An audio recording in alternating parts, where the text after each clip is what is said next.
Happy silence. Right click. Oh, misses the right click. For surrounding and he gets it on the DK. There's no TP for him anymore. Got it. That's locked in. Oh my god. Could build a farm.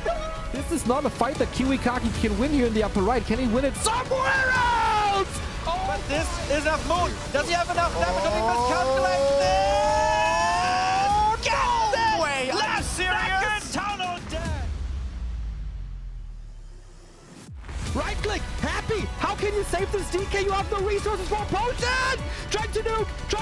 Doesn't work. Step out. Funny composition, not the right one by Johnny Cage. Stormbolt, don't miss it. Perfect shockwave. You don't have much time. Shockwave. Here we go. One more right click. Lin, Guagua. Oh!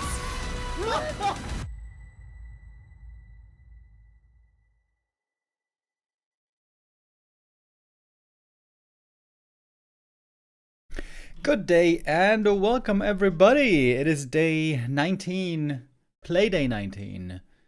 And I'm seeing a big ass fly over at my rim light. Hopefully I'm not gonna get attacked. Yeah, today is Playday 19 indeed. We have returned from the little break. The group stage is still in full swing. We have passed the halfway point of the group stage. Yesterday we had 3 matches, as basically every day. We had FoCuS versus Fly. That was very one-sided. Fly got close on one map, but all in all, FoCuS still convincing victory. Then Fortitude versus Lawlight. This was the banger series of the day. If you guys haven't seen it live and you want to check out a really cool Warcraft game, this is the game for you. Fortitude versus Lawlight was damn fun. And Starbuck versus Colorful, this was very interesting as well. Starbuck, of course, as we know, hasn't had the greatest showing so far in the group stage. 7 points is not amazing. Better than Fly, though. By about 7 times better. And yeah, he played random yesterday. Starbuck played random, got lots of Orc and Human. In fact, only Orc and Human, so that was pretty lucky for him. And took 2 points at the very least. He wasn't able to get the W over Colorful, would have been quite the upset, but 2 points is decent already. Maybe they can help him to get out of the bottom 2. The bottom 2, of course, in the Ascension phase will land in the first match, so the lowest rank when it comes to having a deep run to the higher spots, to more prize money, more prestige, and more honor. Is it honor? It is prestige. Let's say prestige. Today, Starbuck is playing again. So after the break, Starbuck in heavy rotation. Today he's facing FoCuS. FoCuS, who has been doing decently in this tournament, but not too amazing. Then we're going to have 1-0 versus Fly coming up after. On paper, this looks like a Giga Stomp. 1-0 looking good again against Orc. He showed that against Lin. He showed that against... Wait, did he play against FoCuS already? Not quite sure. But yeah, 1-0 I would say has been looking quite strong again in this matchup right now. The Orcs seemingly having trouble to be able to deal with the top undeads. And then Sock versus Life for our last match of the day. And these two guys have had more practice and more experience against each other than almost anybody in recent times. They've played so many show matches. It's kind of crazy. Look at that on War 3 Info. So they... excuse me. They started playing individual show matches in July, 19th of July. Check it out. Show match, the first one, second show match, third show match, fourth, fifth, sixth, 7, 8, 9, 10 show matches. They've now played against each other in just about 2 weeks, which is kind of crazy. And things have been going indeed very back and forth. I guess Life has had the slight upper hand in maps 1. Looking through it right now. It's pretty even though. Pretty even, going back and forth quite a bit. MK Fast Expo seems to be back in the meta, boys. And I wonder what kind of a specialty they're going to present to us today.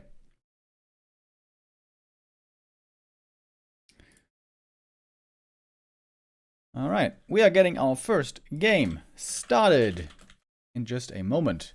First question for us was, which race was Starbuck going to play? Was it going to be random again? But the answer is no. No random here today, but he's once again returning to the human race, which seemed to be by far his strongest race over the last many years. By the way, thank you, Mr. Person. He donated 30 euros before the stream started. Not sure if you're here, but if you are, then thank you very much. And off we go. Playing on the West India server, by the way, which is very unusual. It's going to be about 130 ping for both players. Not super amazing, but decent, I suppose. And here we go with our first match of the day.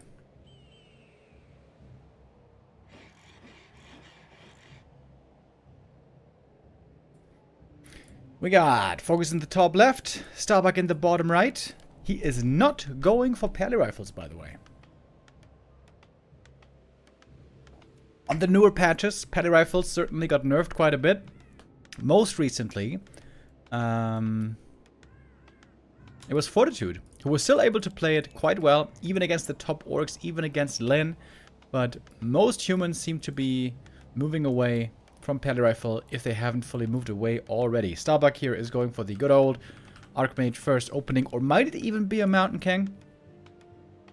Haven't seen that in a long time against Orc.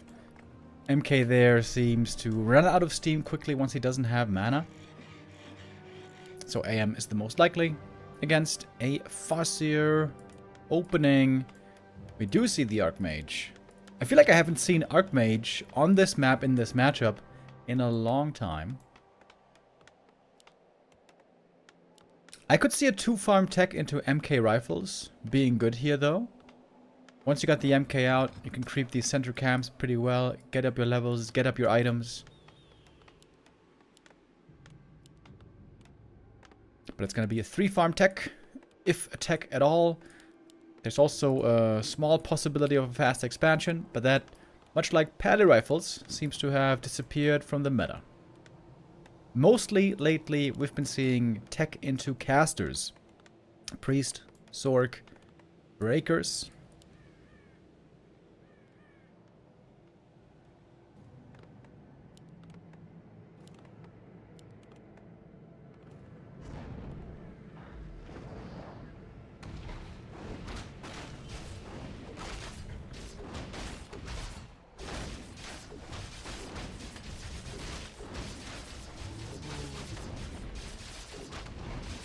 And of course the Farseer is going to be starting off with Harass. He always is the first one to scout what's going on.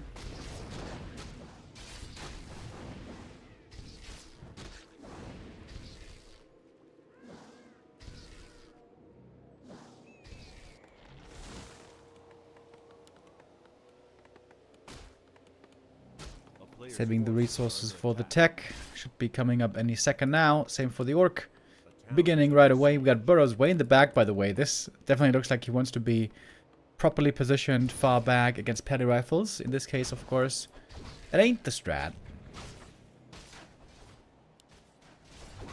Always an annoying early game for the Archmage. He's going to be taking damage from the wolves.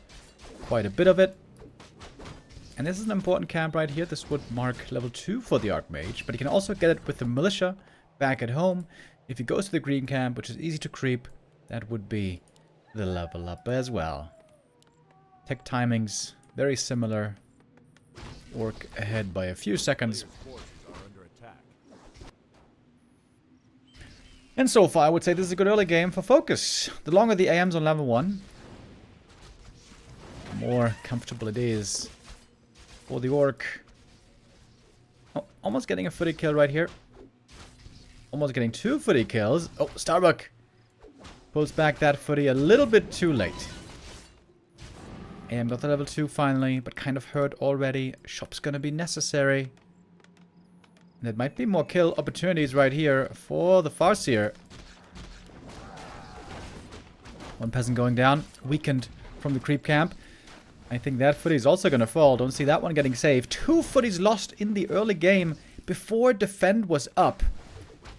Not a great start for Starbuck.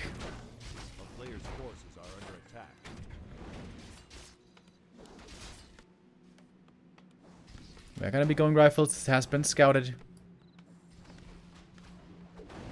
FoCuS looking very formidable so far.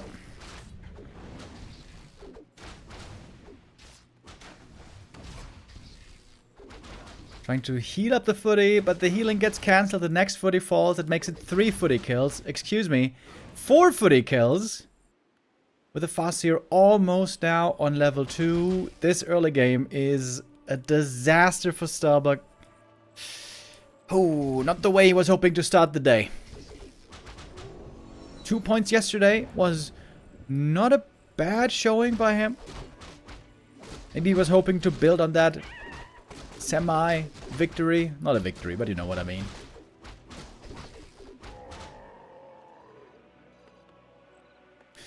And we got bestiary, lodge, pretty standard. And a panda second for Starbuck. Whoa, really? The new trash panda. On the new patch, I think the panda is pretty garbage. Hence, trash panda. He was also always considered to be pretty good against headhunters, though. But of course, the range has been significantly decreased on the Breath of Fire on the new patch. Panda, one of many heroes in the game that need a significant buff, in my opinion. Along with many other tavern heroes.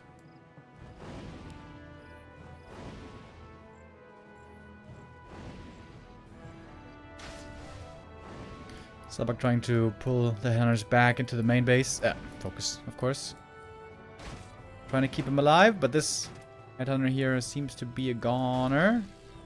With the aura. Oh, look at the little rabbit. The rabbit! Blocking the entrance. Okay, so that was 1 headhunter kill only, I think. Panda using the militia, creeping with some rifles. Don't think he has the resources at all for an expo. This is just for speeding up the creep right here. Ring of protection, good for the panda. This is going to be a very tanky panda indeed if he gives over those rings.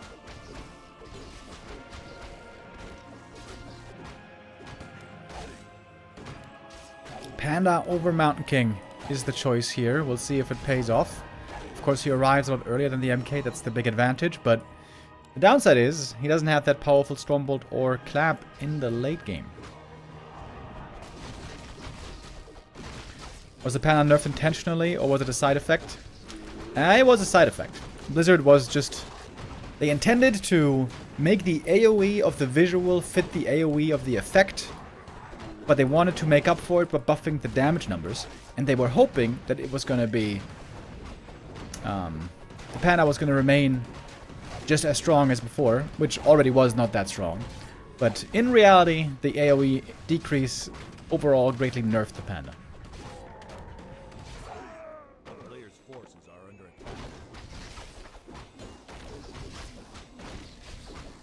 FoCuS with a decent little army here already. Good mix of tier 2 orc units. And on tier 2, orc normally likes to expand against human. We got a peon on the way. Looks like indeed that is going to be the plan.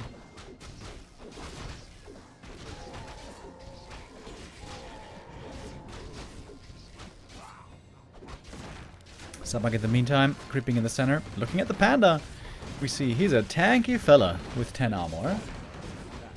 Does have Drunken Haze as well. And double level 3 being achieved right here. Scourge Bone Chimes, rather unlucky. And FoCuS is a bit behind in experience at the moment. But at this camp, the TC might find that level up he so desires. He also has rings. He's also got even more armor with the Lion Horn, excuse me.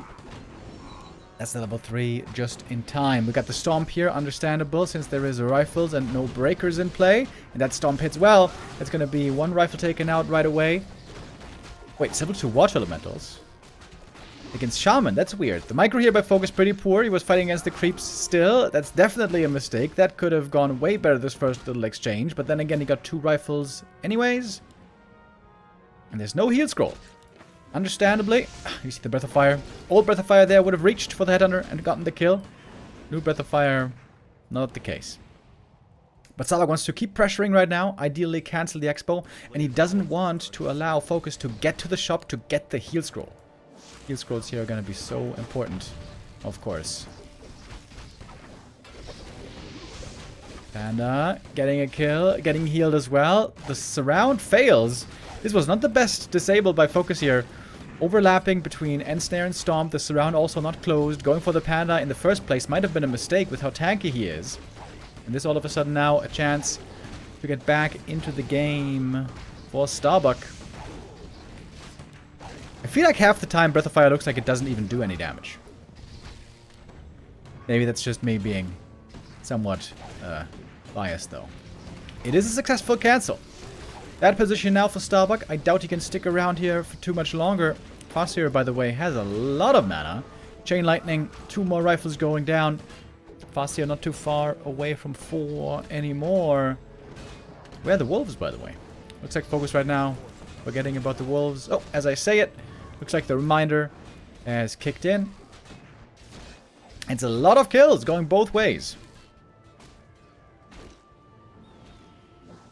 FoCuS would love to have some more Ensnares over here. He's got one raider up there next to the gold mine. The Panda is diving deep into the Orc base. This might cost him a TP.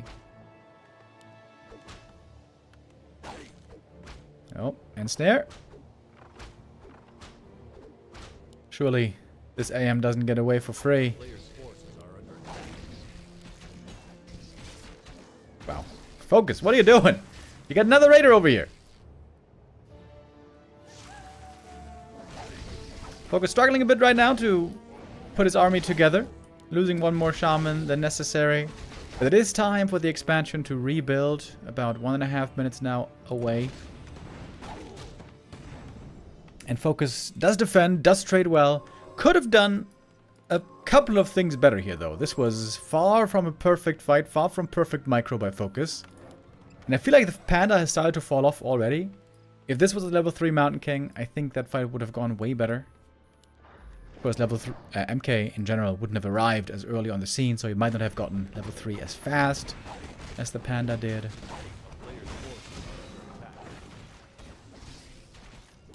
Peasant Scout sees the Orc approaching, and that is a creepjack Starbuck doesn't want to risk.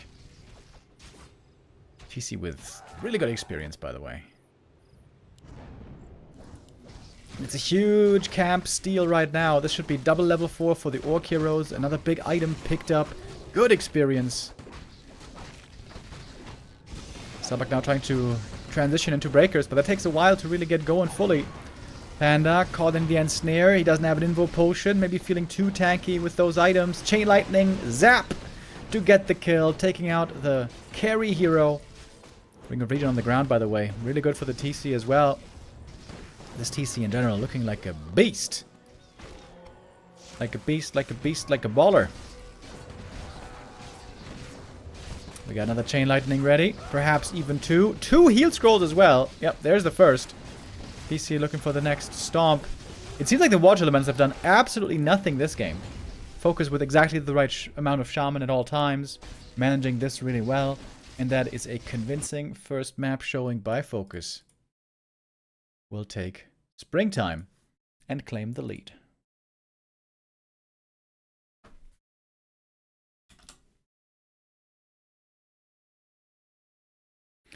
Perhaps today is the day that the streak gets broken because, believe it or not, Starbuck was on a win streak. Quite a significant win streak against FoCuS before today. And that sounds strange, right? With how tough of a time Starbuck has been having. We kind of forgot how well Starbuck was doing before the Super League. Unfortunately, it seems like with the starting of the Super League, Starbuck's form dipped significantly. But if we look at previous results, check it out. B Cup 13, it beats FoCuS 4-3. Grilled Shrimp Cup beats FoCuS 3-1. B Cup 17 beats FoCuS 4-0. Was that Pally Rifles? Oh hell yeah, that was the heyday of Pally Rifles. And then also most recently L Cup. Starbuck also there defeated FoCuS also with Pally Rifles. But right now, it seems like we're seeing a lot less Pally Rifles, and the humans have to play other, more difficult strategies, it seems. Then again, like I said, just a couple of weeks ago, Fortitude was still busting out the Pally Rifles, so I'm not sure that it is as hopeless as some humans are saying. But right now, if it's not being played even on Springtime, then I wonder How much hope does at least Starbuck have for the strategy? Possibly not much. It's going to be Starbuck's loser's choice for map 2. This is going to be Last Refuge. And here, he has to score. This is his strongest loser's pick. Not just if he wants to win the series, but also if Starbuck wants to get some points in this series. Seems like now on LR is the time to do it. LR specialty map, by the way. Merc Camp is available early. Maybe not to creep, but perhaps to pull to get the Shadow Priest.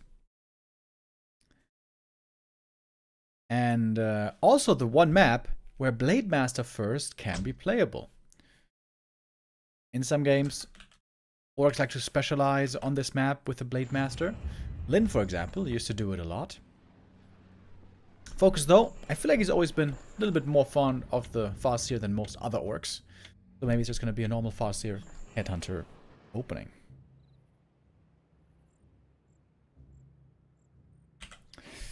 Off we go. Map 2 is up.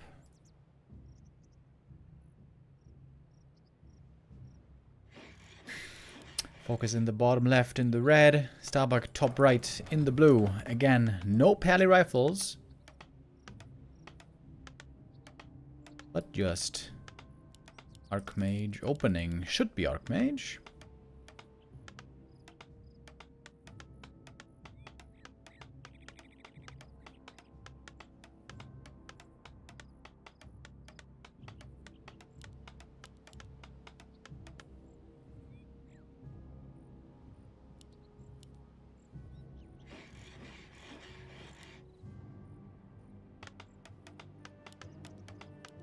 I still wonder sometimes if the MK isn't a bit underplayed in this matchup as a first hero.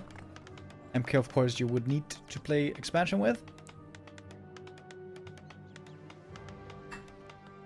If you want to play MK Expo, then normally also you want to get a Merc Camp. Oh, and isn't it the Mountain King? Well, well, well. Seems like I was summoning the Mountain King spirits. So ideally with MK, you want to creep a Merc Camp, but on this map, the Merc Camp creep is not easy at all. I like to see it though. I feel like MK Fast Expo always makes for an interesting game. Orc has to play aggressive. Human has an opportunity to outplay with really solid defense.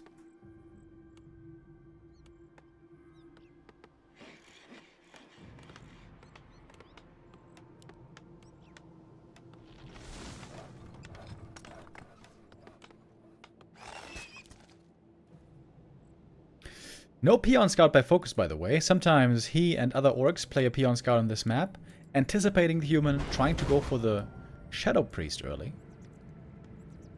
Oh, Starbuck. He's putting his cojones on the table right away. He is fully going through with this Merc Camp creep.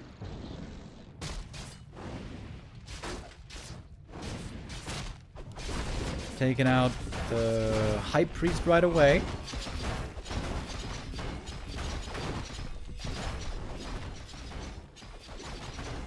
If the Farseer gets the last hit steal, it's a gigantic problem. Would be GG pretty much. Looking for the Stormbolt, surround, follow up. Hey! And he's got him. Really good item for the MK as well. Robe for more intelligence. And that is a good start for Starbuck. Absolutely. Is he gonna creep the trappers as well? Yes, he will. Shadow Priest is alive. Can heal a bit. Can maybe dispel one more time. Farseer low HP. No shop yet. And so FoCuS gonna have to play a very passive couple of minutes. And this indeed is looking great for Starbucky. Once the MK gets level 3, also with boots, he's amazing at hunting down headhunters. FoCuS should probably add in some grunts very, very soon.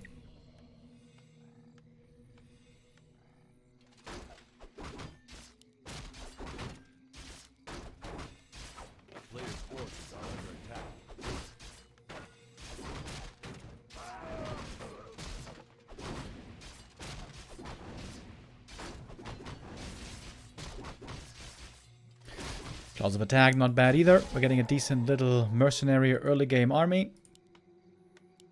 And a very early lumber mill is coming here for Starbuck. Seems like he wants to be ready for possible wyvern shenanigans. With early guard towers.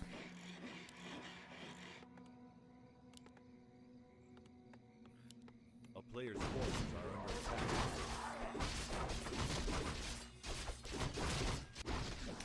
Best the Fossil can do, I guess, is trying to get level 3 himself quickly.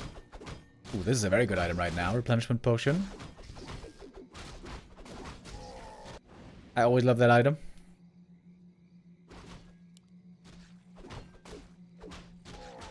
The Fossil isn't quite level 3 yet. And Starbuck is fully aware. Mountain King now feeling like a boss. Every Stormbolt here could easily lead to a kill.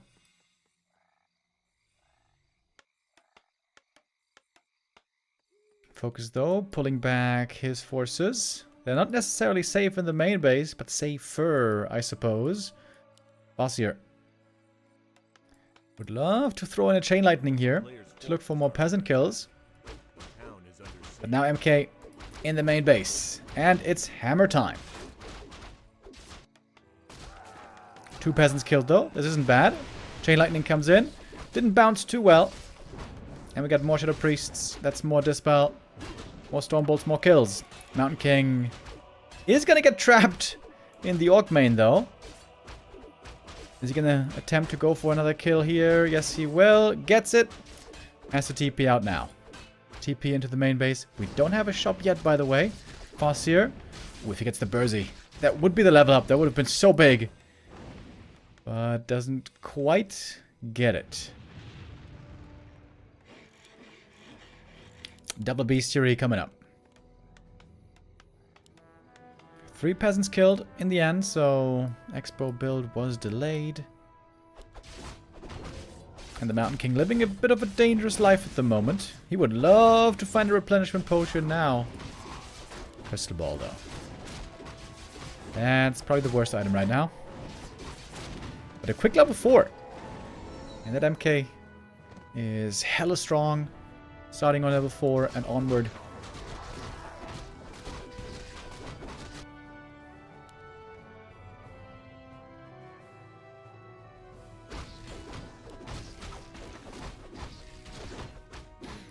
Level 3 fast here. Crystal Ball sees the Orc opening up the natural, so it's clear that... Well, it doesn't have to be an expansion, but it could be an expansion. Starbuck has the necessary lumber for it, but the army size perhaps now too small.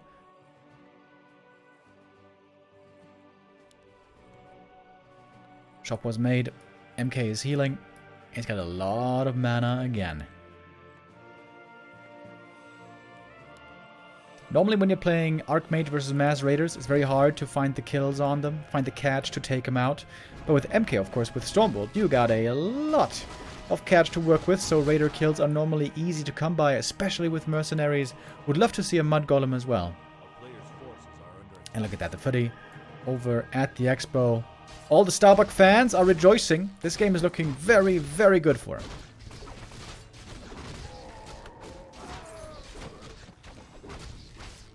TZ has to pick up Invuln. And yeah, Starbuck takes this fight with pleasure. So many mercenaries, holy hell. And here's the Mud Golem. And the Mauler. Oh, Farseer might be going down here. Looking for the surround. Trying to pass the Invo Potion. A little bit of a block from the footy. And he saves him. Barely keeping the heroes alive. MK's not done yet, though. He's got the slow. He's got more Stormbolt. That might be 2 Raider kills right here. Oh! Don't tell me that Raider gets away. No, it doesn't. Slow again. Absolute slaughter. No counter expansion. This game's done. This game is done. Starbuck. He's gonna get on the board here. Can't tell me nothing else. Farseer kill would secure it. 1 bash. Wasn't even needed, I think. Still more mana, by the way. How does he have so much mana? 2 more Stormbolts at the minimum. Could kill the Grunt here. Get the level 5. Such a fast level 5, man. Yeah, that's what he wants. Deny, though. Level 5 is going to be taking a little bit longer, but honestly not that much longer. Late tech for Starbuck here, by the way. He did get level 5. Maybe killed a wolf or something. Are under attack. Mountain King on level 5. Farseer in the grave. TC got 3, but without a counter expansion, there ain't no way this is happening.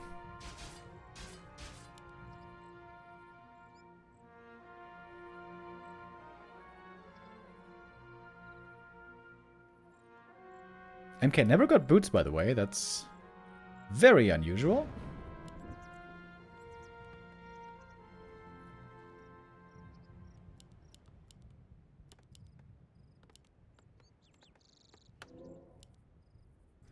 Seems like FoCuS has some hope.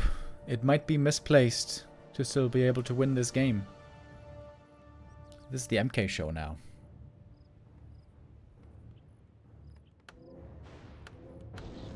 Look at that damage. Holy shit. 1 Stormbolt in 2 hits and the Raider's almost dead.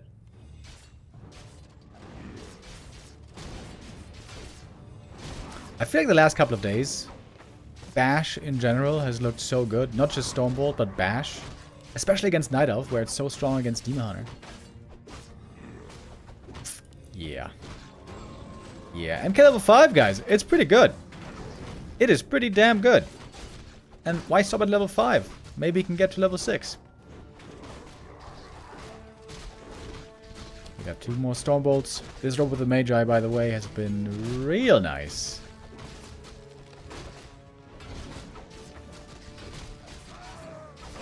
One more bash for the kill.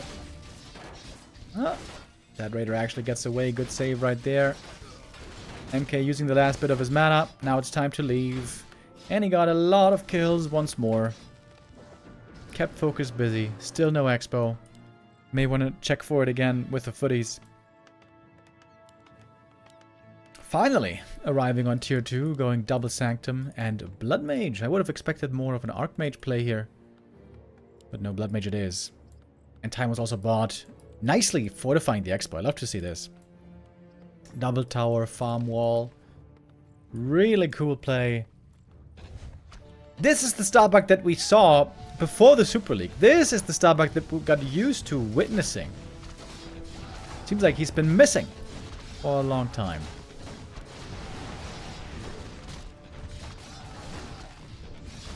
FoCuS desperately trying to get the kill on the Town Hall.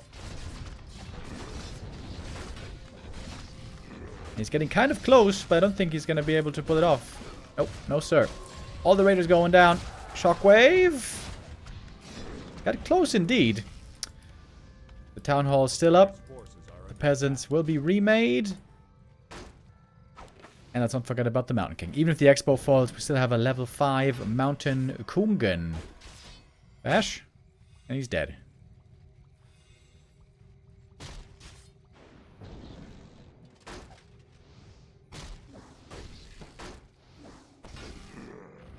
One kill after the next. The Blood Mage is the mana battery.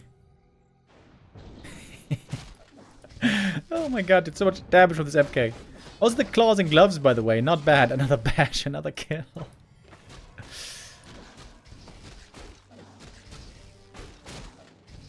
I imagine Starbuck is enjoying this game quite a bit. Started off perfect right away with that Stormbolt surround early on in the fast here. This meant easy expansion and free creeping, free levels for the Mountain King. Especially the start you hope to have with this hero.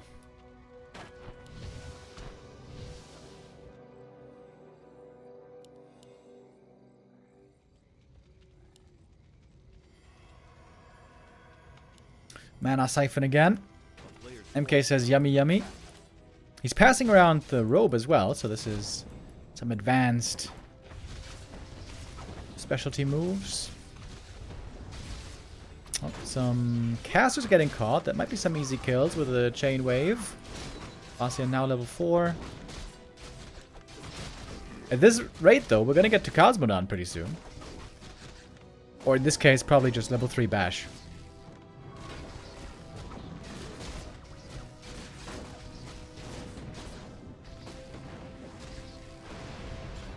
Oh, almost gets the kill here on the Blood Mage. Priests, keeping him alive. MK level 6, let's go. Is it level 3 bash?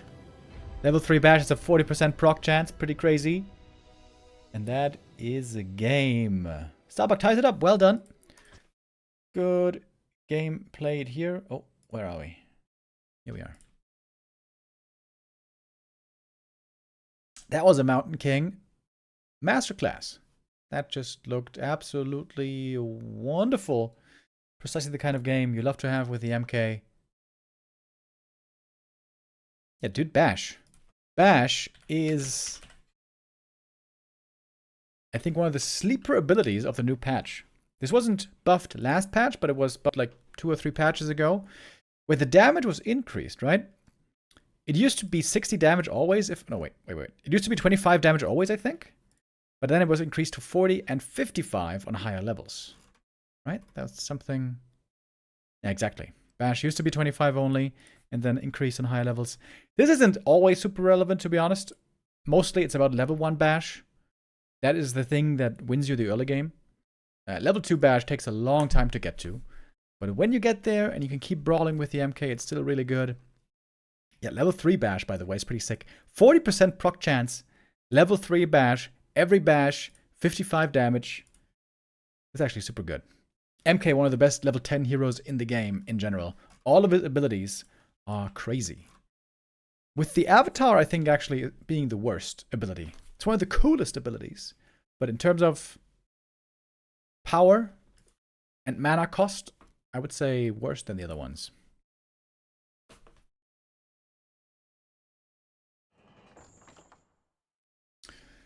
Alrighty. We got the series tied up. We're down to a best of 3, one could say. Very, very different looking game for Starbuck. I hope this is only a little taste of what is to come. This is the Starbuck that we know and love. This is what we know Starbuck is capable of. It seemed like the last couple of weeks he was cursed or something. Playing way worse in the Super League than we've seen him play before. Hopefully this can be the can opener. Let's see then how this series continues. Concealed Hill is going to be FoCuS's map pick. And with the creeps here being so hard and the expansion as well, pretty sure this will have to be an Archmage game.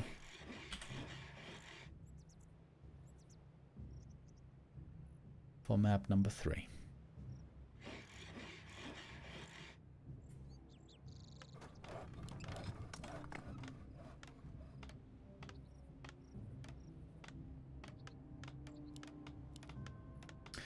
We got a power build on the Altar of Kings.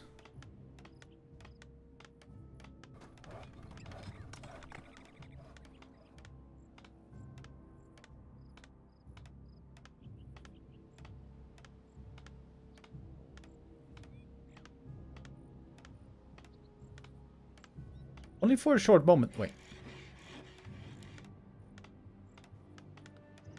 I guess the plan here is to power build just a little bit to creep this camp a little faster. The lab. To give the Farseer less of an opening. To harass you, maybe. So it's a 10-second difference on the first heroes. That is significant.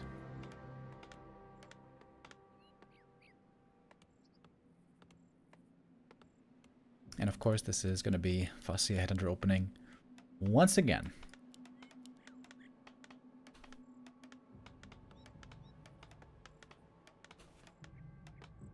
I wonder, how are the orcs feeling, by the way, about not playing against Pally Rifle anymore? Is it a blessing? Is it a bit sad now that the orcs have found a good strategy against it? Not to have the opportunity to play it against that anymore? I'm still waiting for 40, by the way. I'm still waiting for 40 to play against orcs to see if he's still going Pally Rifles. But if 40 isn't doing it, then I think that strat is indeed dead on the pro level. Archmage, by the way, did not go for the lab.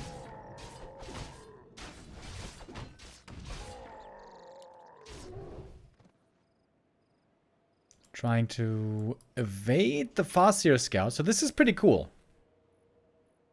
With the AM power build, indeed the Farseer not going to be able to find the opponent right away. The Footy also not revealing himself. And now FoCuS a bit confused maybe. Where is that guy? Very likely though he's at the green camp. On this map it's not that hard to scout. Big last hit. Goes to the Archmage. That's level 2. We got the Brilliance Aura much faster than on map 1. And we do have an Arcane Tower also early, by the way. Because the AM wasn't home to defend. The tech is still pretty delayed. It's a 2-farm tech with an Arcane. That is 20 seconds or so behind the Orc.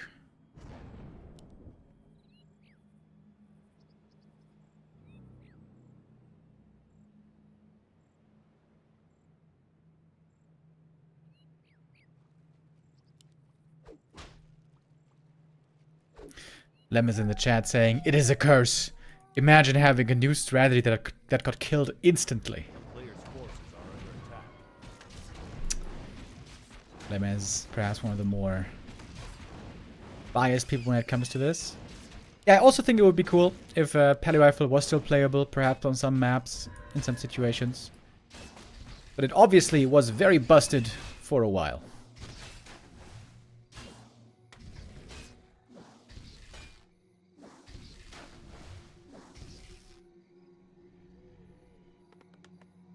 We do have a blacksmith again for Bucky. It's going to be the rifle play. Starbuck said today that he'll save Imba Pally rifles for the playoffs. Really? Was he streaming? Or where did he say that?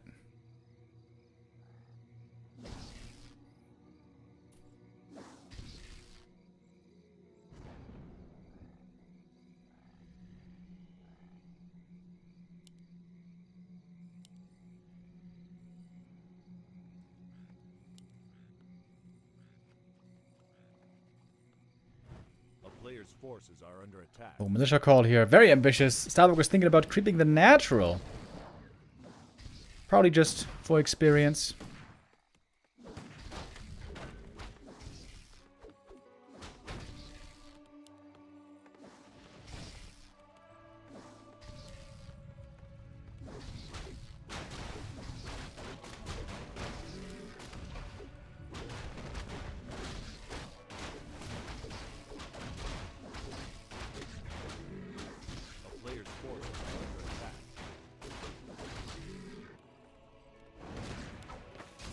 AM as often, trying to avoid the Orc and trying to get all the creep camps in that he can.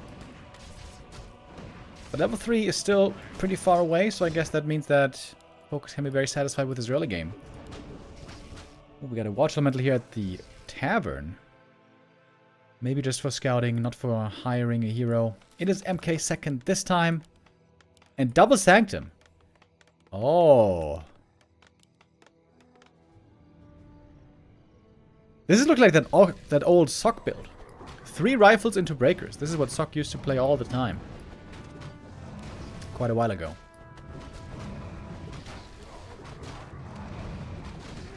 Oh, rifles though, getting cornered. Well, well, well. That's a very uncomfortable spot right now. TPing home, trying to save the rest of the units here. Good TP. With that, everyone survives. And now we got the TC out. He can start solo creeping if he wishes.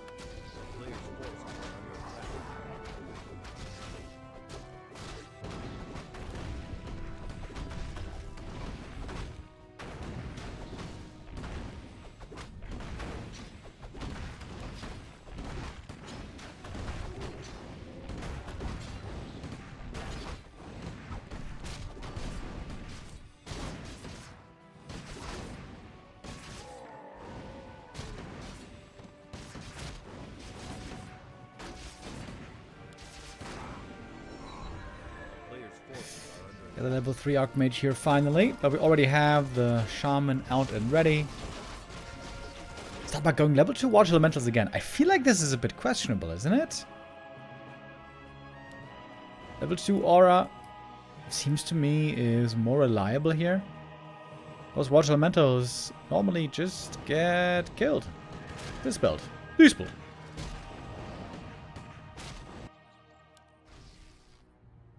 A player's forces are under Ring of Regen, quite nice for the TC. Would love to have some more protection as well. Ring of Prot. Ooh, Cloak of Flames. I love that on the Mountain King. Even got some militia here helping with the creep.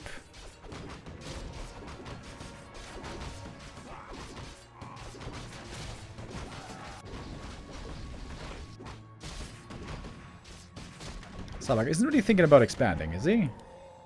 Doesn't seem to have the lumber for that at all.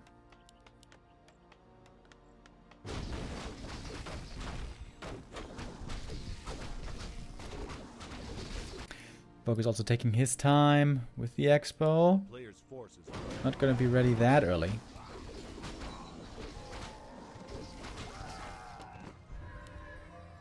Let's grow the beast. It's actually decent, I would say.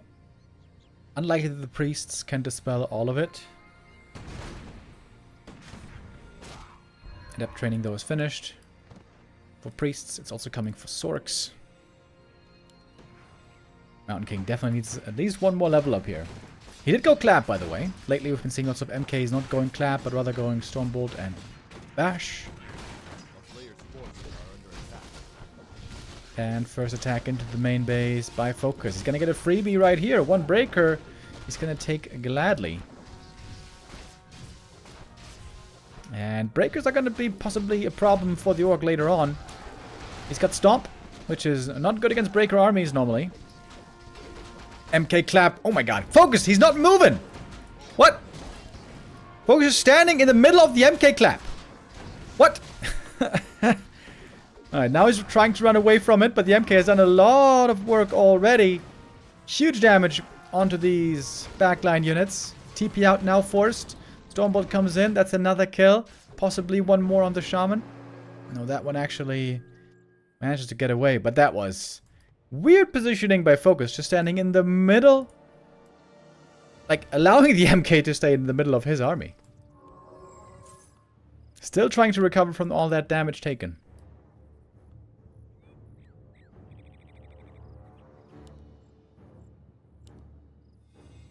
Importantly, by the way, MK still has that Invul Potion. Being cast Invis by a Sorceress here. This means also the healing is going to go through fully. While the Archmage is looking for the cancel, and he will find it. Good damage from the rifles. MK, again, a lot of damage being done here. Ooh, baby. Love seeing this Cloak of Flames. And another clap. Holy hell. This MK is taking over the game. Archmage, though, he is not that sturdy. Invuln may have to be passed. Heat Scroll still available. One of Manasik comes in. Another clap. Another clap. Boom! Holy hell, these claps have been absolutely insane. AM level 4. Can that be the win for Starbuck? If he saves the Archmage, he should be far ahead. Trying to pass the Invul Potion. And he's got it. Slow kicking in. More units going down. Mountain King level 4. Oh, Bucky. Is that going to be the first lead he's going to have? Simba. Toast and Shell with the resub. Thank you. Level 2 Stormbolt now also really strong. Looking for the surround on the TC. Might be a counter surround. No, double surround! Double surround! He got the TC and the Raider. And that's game. Starbuck closes it convincingly. 2-1 lead over FoCuS. I was worried for Starbuck today with how he's been looking lately.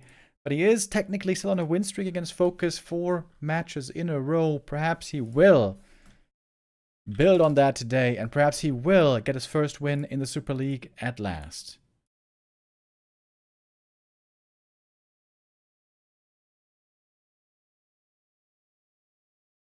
But we're not done yet, of course. Still at least one more map to be played, possibly 2.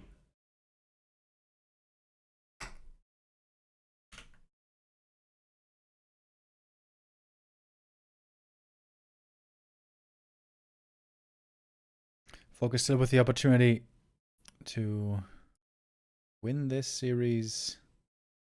If he wins the next 2 now straight. Yeah, the clap and Cloak of Flames was looking fantastic. Wait, how much? How much damage did he do, Mountain King? 8.6 thousand. It felt like a lot more. Of course, the great thing about Clap is it's not just damage that you do, it is also a huge DPS decrease on the opponent. It's just as valuable as the damage that you're doing.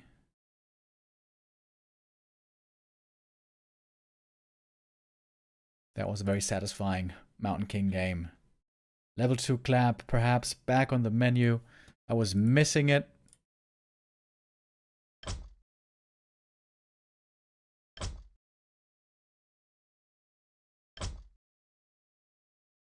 And we are getting ready for the next map. Tidehunters is going to be the next map of choice. This is FoCuS's pick once again, of course. And here, especially the expansion, should be a lot easier to set up. This, of course, is the mid-game game plan for the orc. And oftentimes the win condition.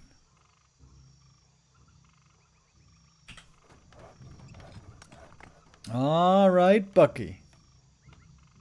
I feel like I haven't seen him play this well in a long time. Specifically in the Super League.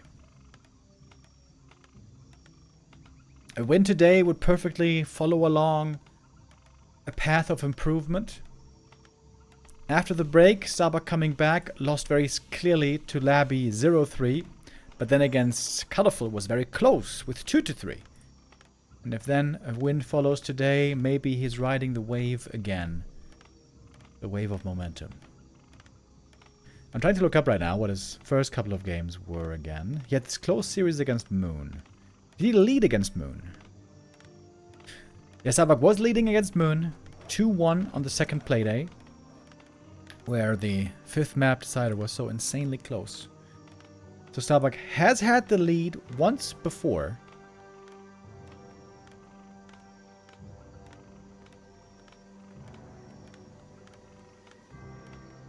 But didn't get a win yet.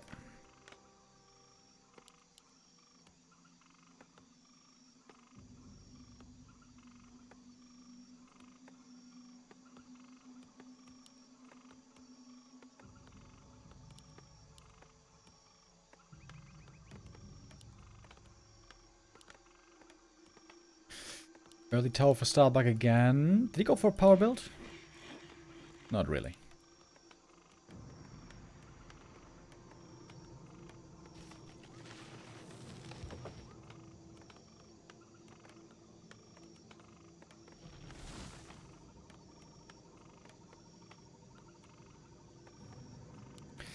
Looking like a 2-farm tech once again, of course, with the tower. He wants to have the tower to be able to leave the main base and not be worried about a wolf harass. Will accept a later tech in exchange.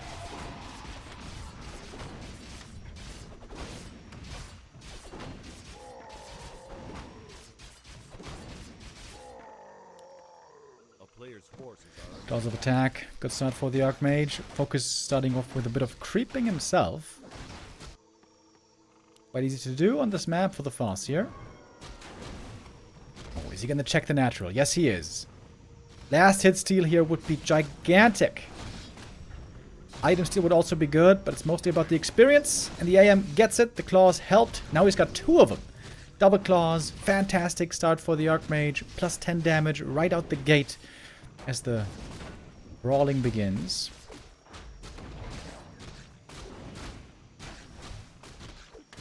Archmage getting blocked a bit more here than he would like, so now gonna be working with low HP for the early game. Attack has begun again, a little bit ahead for the orc player.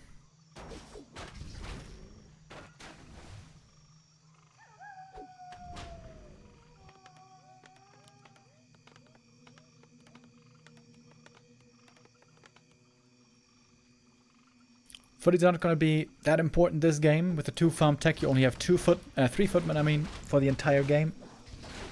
And then you're going to be slowly building into rifles. Circlet picked up. AM now looking even stronger. Didn't have the gold, I suppose, to go for boots, so maybe they weren't ready yet. Farseer got some small items. They weren't really good. But he's almost got the level 2 now. It's only a single footy kill.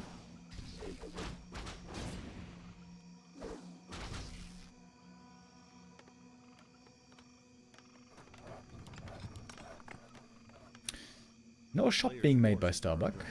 If he had one, he could heal up his forces here.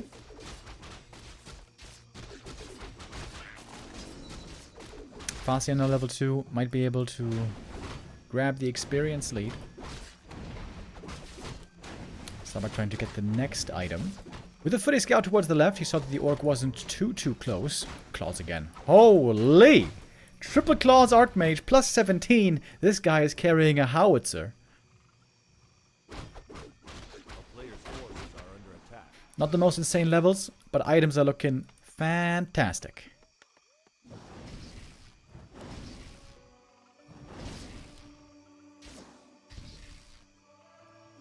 One footy goes down.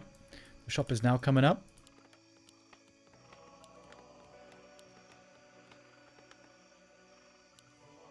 Is it going to be Mountain King again? It looks like no. Looks like we're going for a tavern hero right here. Is this a Naga? All those claws would fit well on the Naga. What? Dark Ranger? Like an undead. He's trying to go Dark Ranger. I'm not sure if I've ever seen this before. AM into Dark Ranger. No, the black arrow there was deactivated because of vision. Didn't quite get the skelly.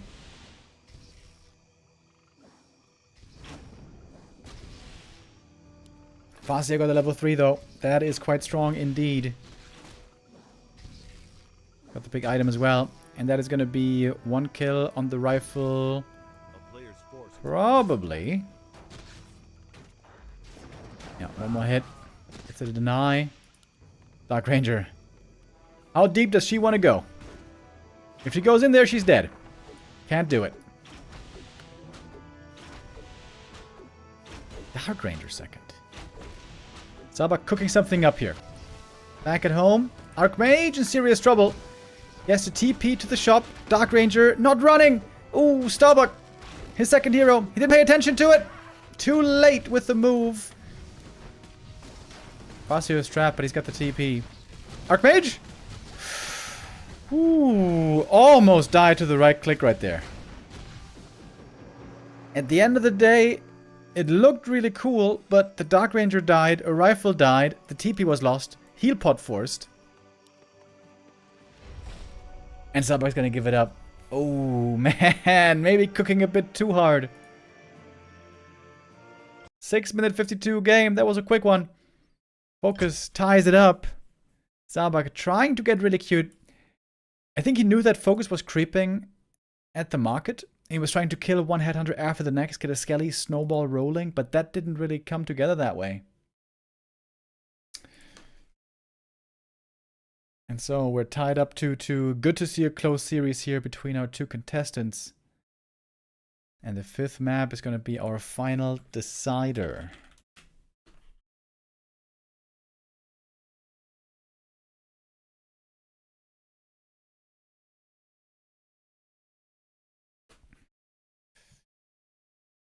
Fifth map, Hammerfall. This is, I guess, technically the neutral map that the players didn't veto, didn't pick, and remained last after the veto process.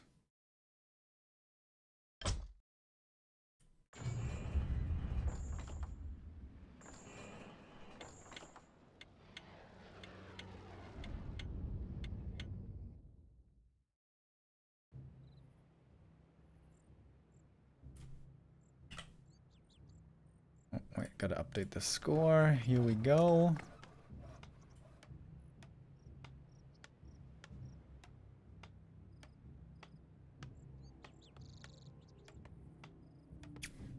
Starbuck in the top left, FoCuS bottom right for the 5th map decider. I guess you could argue it's kind of valuable points for Starbuck already. This will be improving his points per match average if he gets 2 points today. But it would be a lot better if he wins here to get 4 points. In case you guys don't know how it works yet. If you win a series 3-2, you get 4 points. For 3-1, you get 5 points. And for 3-0, you get 6 points. And if you lose a series, for every map you then There, take. You still get 1 point per map.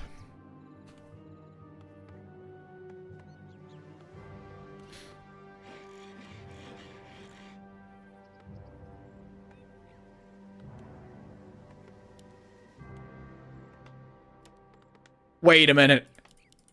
Wait a minute. It's Pally Rifle time.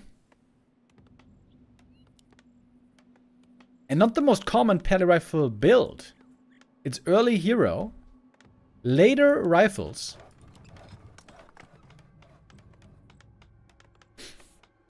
Looks like he has to power build a little bit here.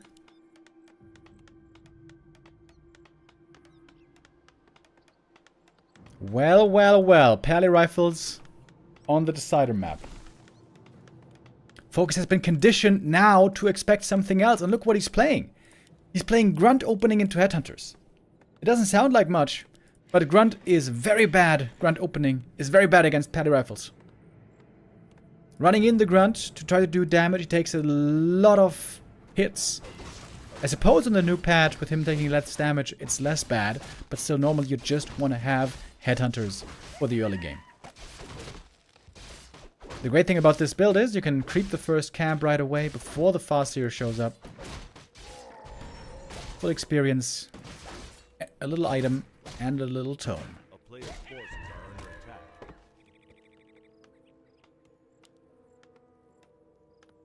Gonna call more militia right away. This is gonna cost quite a bit of tech timing, I suppose. Also some mana on the Pally.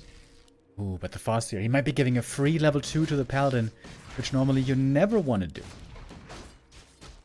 Oh, this is a good start. This is a great start for Starbuck, isn't it? Level 2 right away. And now FoCuS sees, uh-oh. It's Pally Rifle.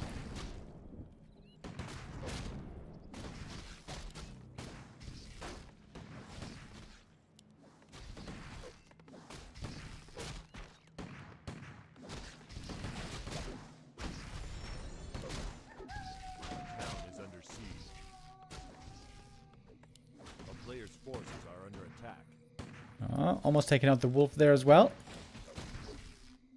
But it's so nice to have the Pally here on 2. Also a little bit of bonus stats from the first camp. Tech begins now, and of course the Orc tech is faster.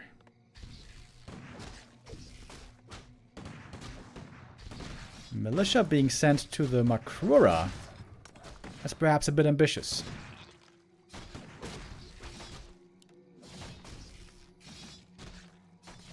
Oh, no. Seems like Starbuck is managing this all very well.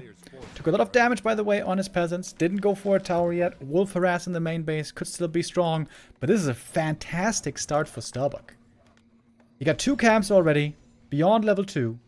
Didn't lose any peasants. Or rifles. FoCuS not respecting the Pally Rifles here on this map. And seemingly quickly getting punished.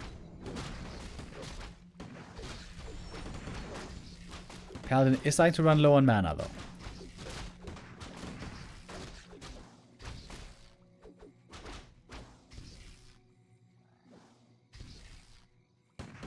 A shop is going to be necessary for Starbuck quite soon. Going to be setting that up now.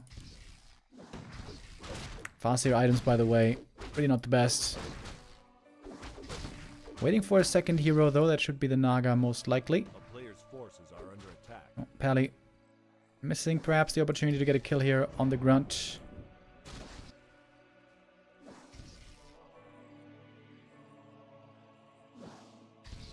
Good saves by FoCuS. Good damage done to the rifles. But the shop is about to be ready to heal everyone up. Lots of power build by Starbuck, by the way. Seems like he was a little bit late sometimes with the especially farm build. Also, no upgrades yet for the Rifleman. Which is a bit unusual. Especially the first attack upgrade is so cheap. A player's forces are under attack. Oh, 1 rifle here. Almost falling.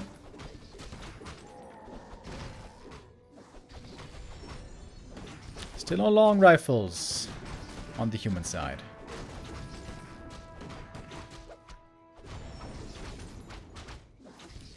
Big item picked up, by the way. Big heal potion. Again, not the best item. But things are gonna get better for Starbuck soon. He's got the Blood Mage on the way. He's got long rifles on the way.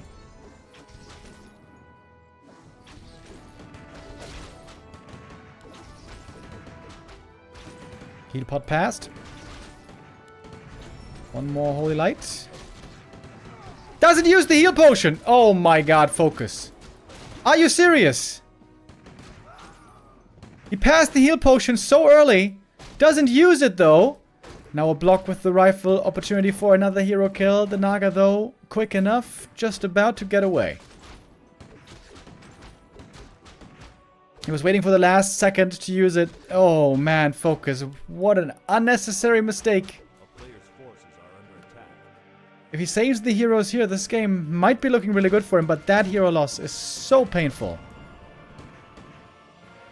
Oh boy. And that's now a gigantic lead for Starbuck.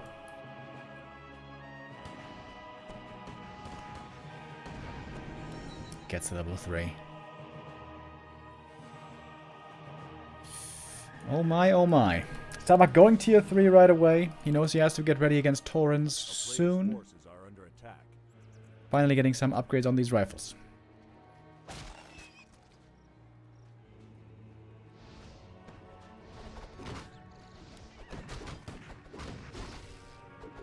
Naga now creeping a tiny little green camp.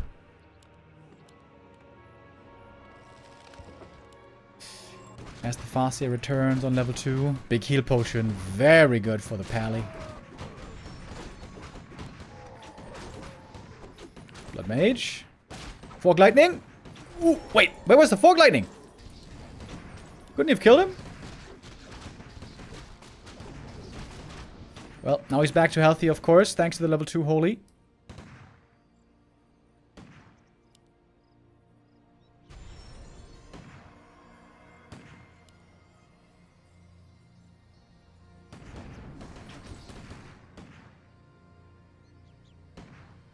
Torrens are on the way. Normally these days we see a Shadow Hunter 3rd. But no Berserker upgrade.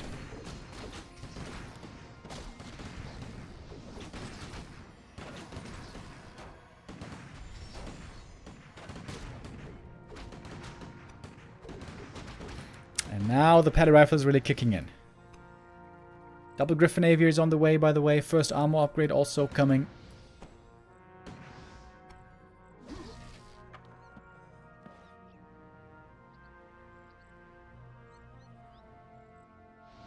A player's forces are under attack.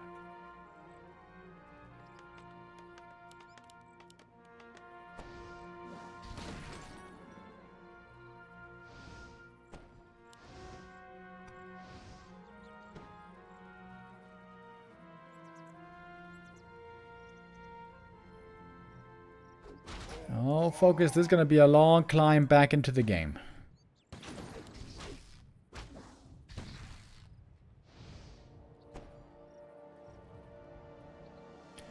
Starbuck now closer, I think, to the first W in Super League than all of the season so far.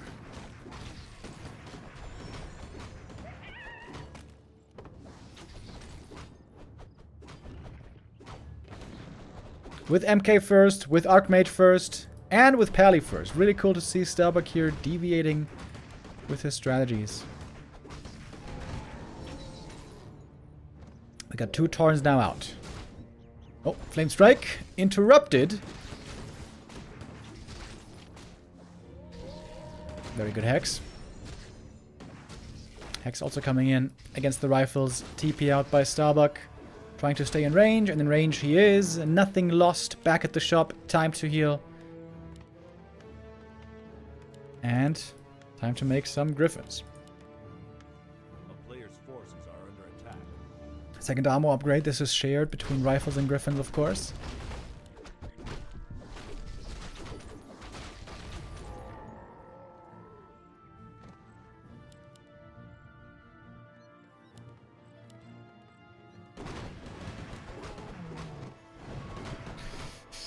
Still a good number of creeps on the map, by the way.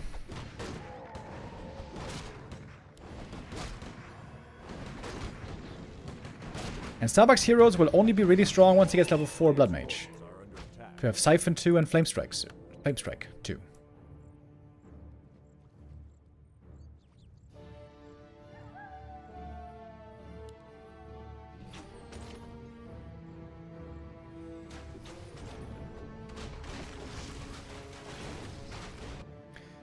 $50 supply each. We do have Berserker training finally. He's trying to get the last hit. But the Hex on the Griffin. Gonna prevent this.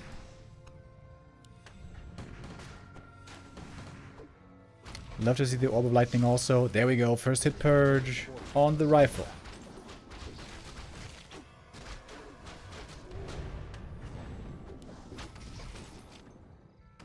Starbuck still not looking that strong, to be honest. I think he needs more creeps. More creeping. The town is under siege.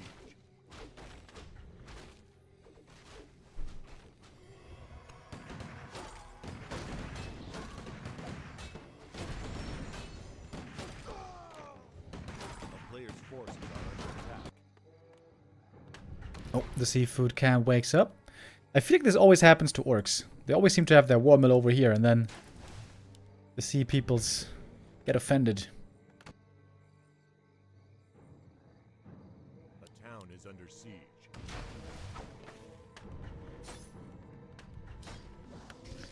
Tiny Great Hall picked up. This might be the win condition for FoCuS.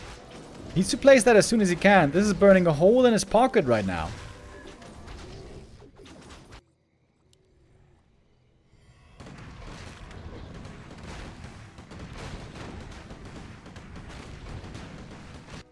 Two Griffins on the way for Starbuck. Seems like he has a really good read with a militia call.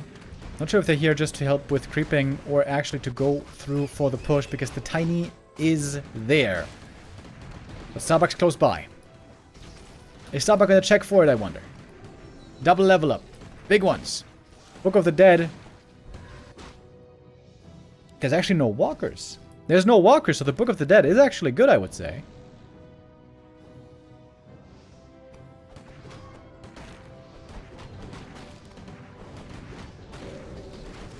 Flame Strike, this time goes through. Picks up the item just in time. I think it was a circlet. Holy Light comes in. But one rifle's gonna go down here minimum. Surely. Surely.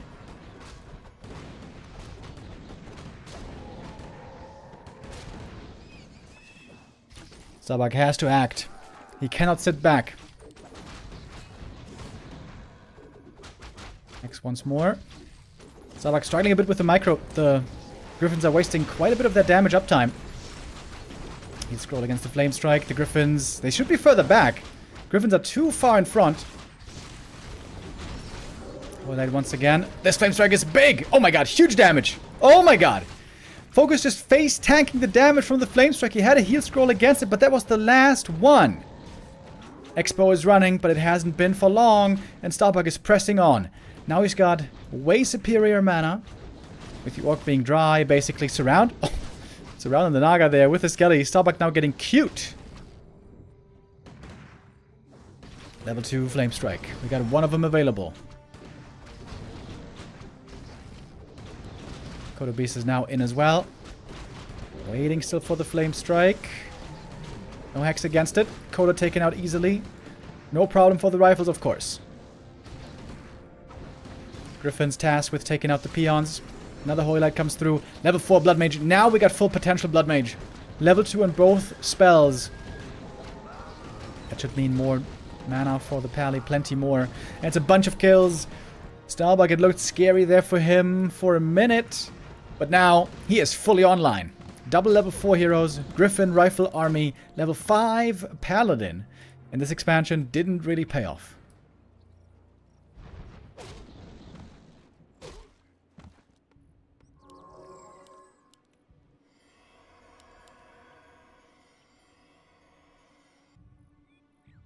Triple level 3 on the Orc heroes, but I would say 5 and 4 are superior for the human. Love seeing the shop here as well. Potions would be so good. Or even just clarities. Callie, by the way, still has that big heal potion. Otherwise, he might be the weak link. He might be the vulnerability.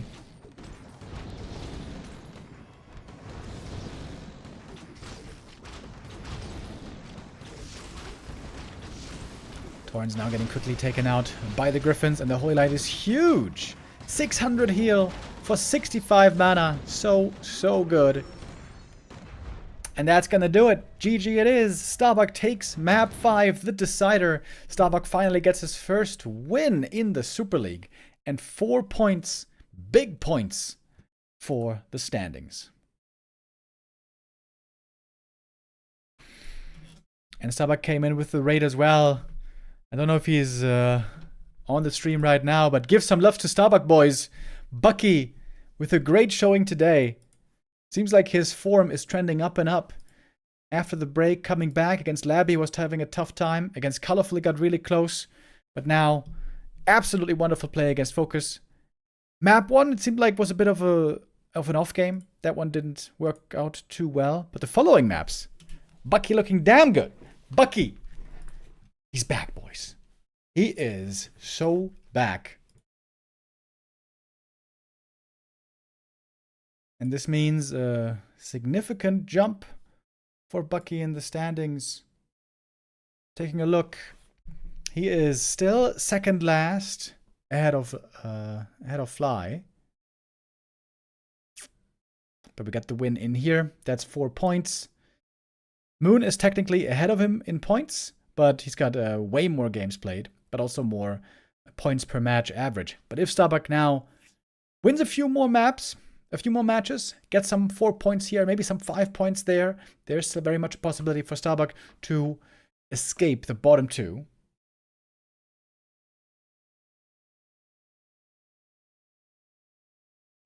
And perhaps he can still have a long ascension run ahead.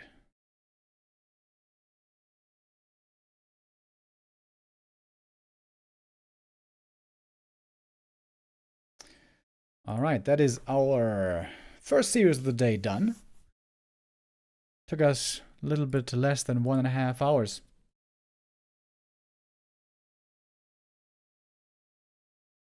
And so we are getting ready for match number 2. 1-0 versus Fly is coming up next. And we saw Fly yesterday already. We've seen Fly a bunch of times.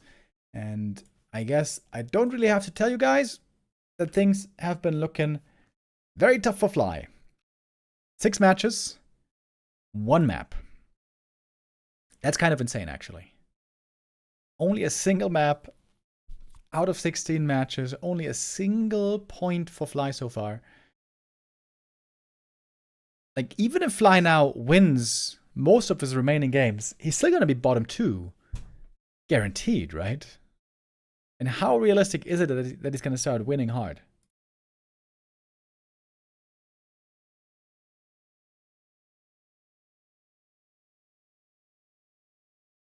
Let's zoom in a little bit here.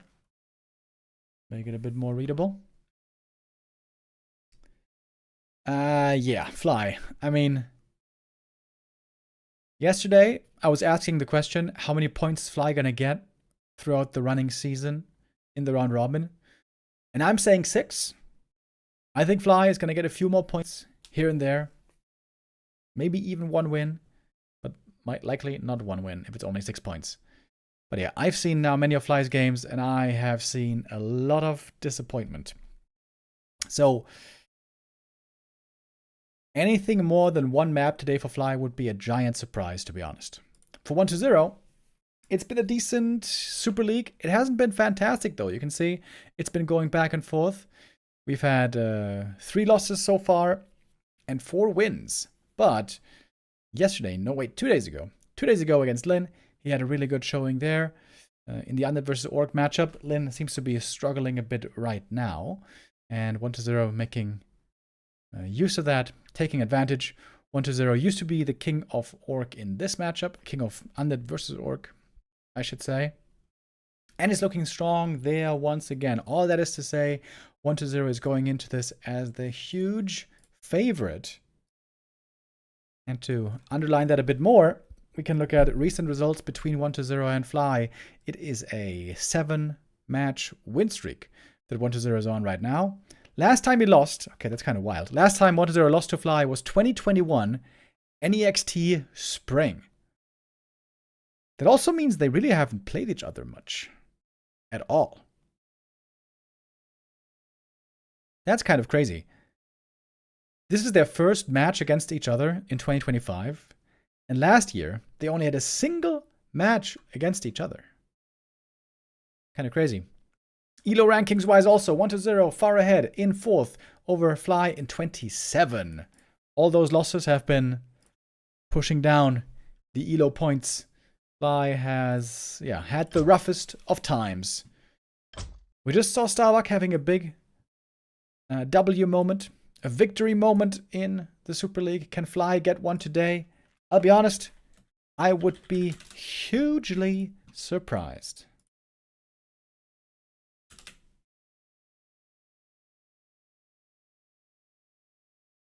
But you never know.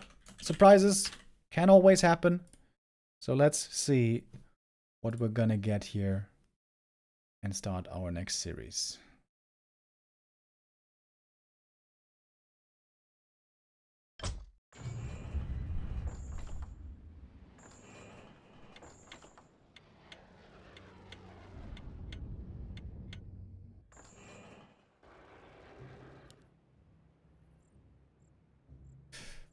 Alrighty. In we go, last refuge to begin our series.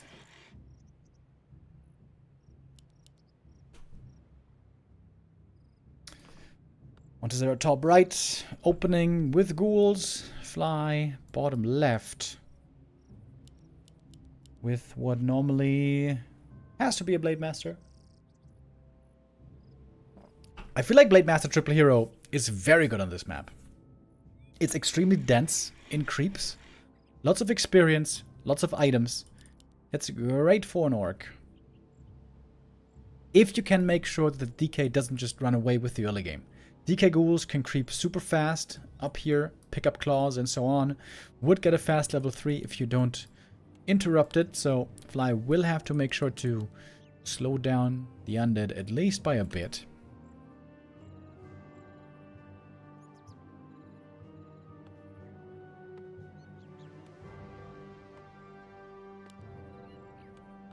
And it is the Blade Master. No surprise there. It's Death Knight Ghoul. Standard opening. 1-0 was playing a little bit of Ted Fiend build lately as well. A couple of weeks ago, maybe. Against Orc. I think that's the way inferior build, though. I think that's the big advantage for Undead in the early game. You can creep really fast with DK Ghouls. If you play Ted Fiends, all of a sudden it's way different.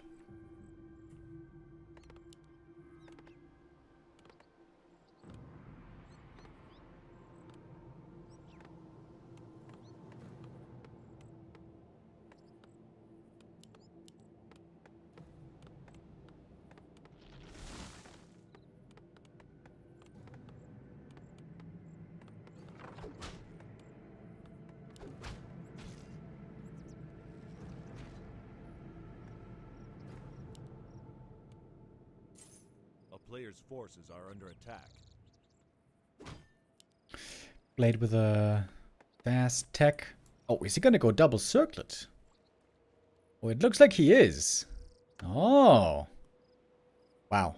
Haven't seen that in a while. Heavy investment in the early game. 400 gold for these items. Of course, he also got some from the TP cell. And gonna start harassing the main base acolytes right away. Forcing an Arab tower, slowing down the undead tech here by a bit more. But the DK got the first pair of claws already. And there are plenty of opportunities for these items on this map. Goes for the Blade Master as well, of course. Oh, Grunt is in deep, by the way. If this Grunt could have easily gotten surrounded here. Bit of a risk by Fly. But the grunt gets away, hardly even took any damage. Speaking of taking damage, by the way, Blade Master is skipping the shop for a long time with this build, so no healing for a long while.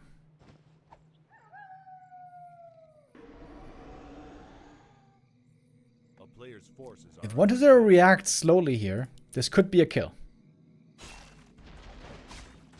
Ooh, just fast enough. Ooh. Half a second slower, and that would have been an Acolyte kill.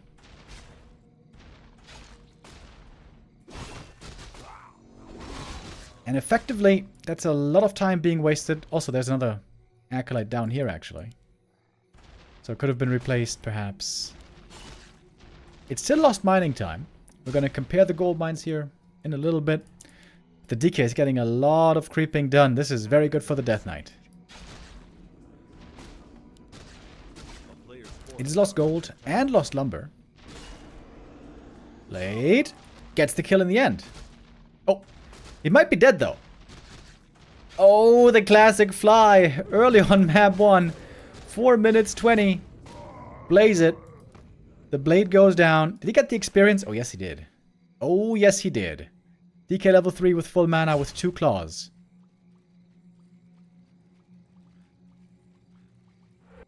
We're going to compare the gold once the Acolyte hops back into the gold mine. It is definitely a lot of gold lost.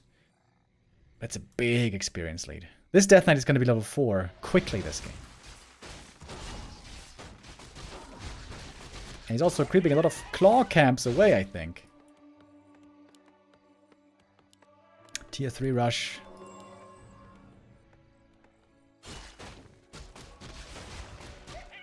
Okay, now let's take a look at the gold mines. 10,000 versus 9,550. So it's a 450 gold lead for Fly. Which, considering how much it cost him, isn't that much, to be honest.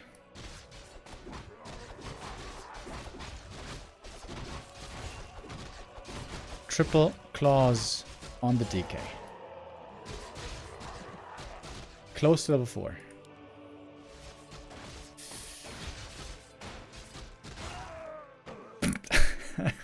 Quad claws, bro. At that point, I think Gloves of Haste would have been a better damage increase than claws after 3.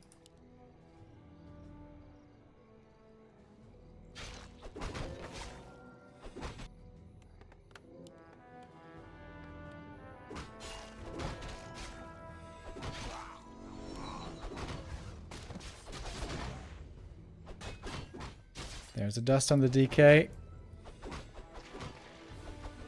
Killing the blade a second time would be perfect. Would be classic Fly, I guess.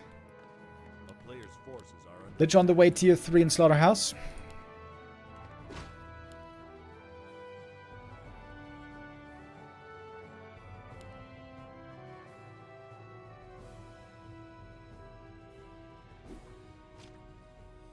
Skelly Scout sees the attempted Ogre Yeah, that's not going to be allowed.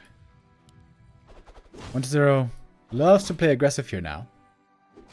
He's got the big level lead. So strong with items and levels and mana.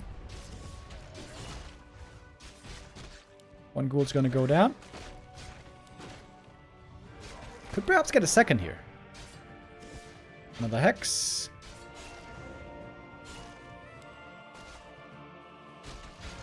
But even if this costs a few ghouls, if it keeps the Orc from creeping, I would say that's a big win for 1-2-0.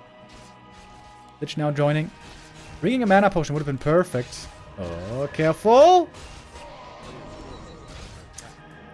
Not careful enough. Coil, kill. Yeah. This game's over.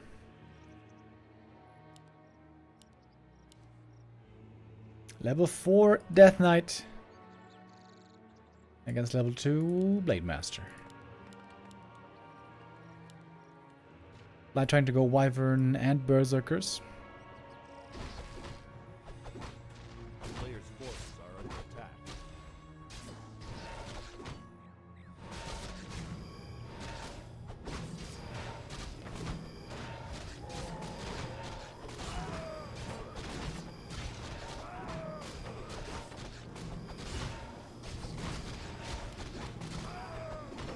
One of Mana Steel, another nice item.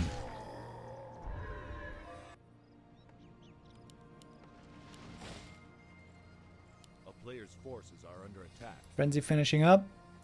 Dark Ranger probably coming next. Headhunter finally got the creep, by the way.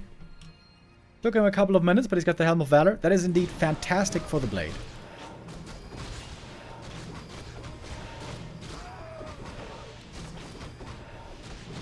Mana items for the Death Knight also so good. A player's forces are under attack.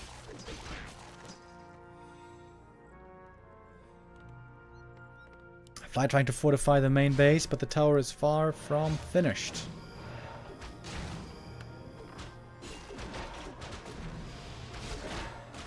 Where's the Coil Nova gonna land? Plenty of mana on the undead heroes. Taking out one wyvern right away. Now the tower gonna be cancelled. Fly a bit too far away probably to save it. Can pick off some ghouls though maybe. There isn't Venom Spears, even for just a low number of wyvern. No Orb of Lightning yet, by the way. No Purge on the blade. And that is a quick cleanup. Coil for the next kill. Death Knight here having a record timing on his level ups. Was getting close to 5 already. That's 1-0 with the 1-0 very easily, very convincingly. Fly in a signature way, losing the Blade Master a little bit too often. That Acolyte kill in the main base was not worth all that hassle. And all that 1-0 got in exchange.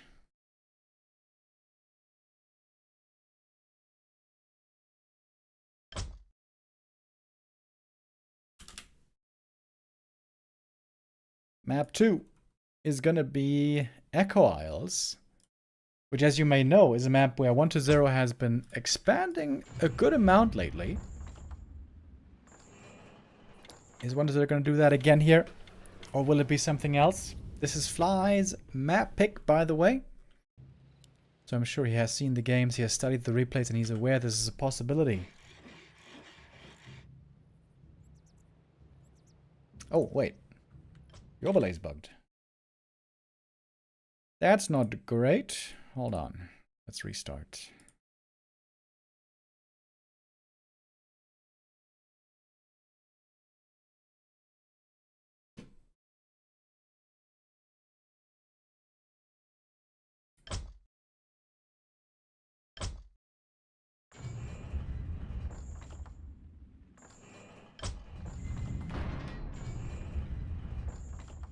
Alrighty, second try.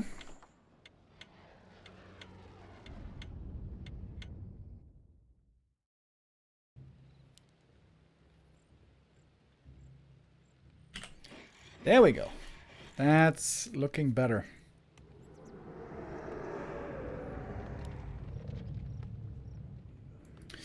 We got 1-0 on the right-hand side. Fly towards the left. The way the altar is positioning, perhaps not pointing south. Perhaps it won't be an expansion here. This is what 1-0 played against Lin, by the way, when they met a couple of days ago. And 1-0 got the expansion up pretty easily. Lin destroyed the tech then with mass raiders. Later on, he counter-expanded.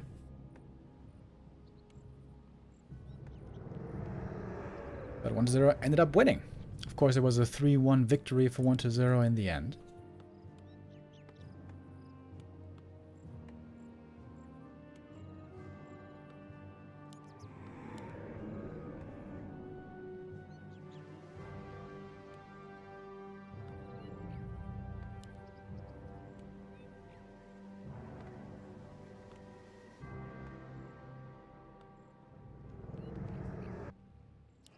DK versus Blade Master, classic encounter.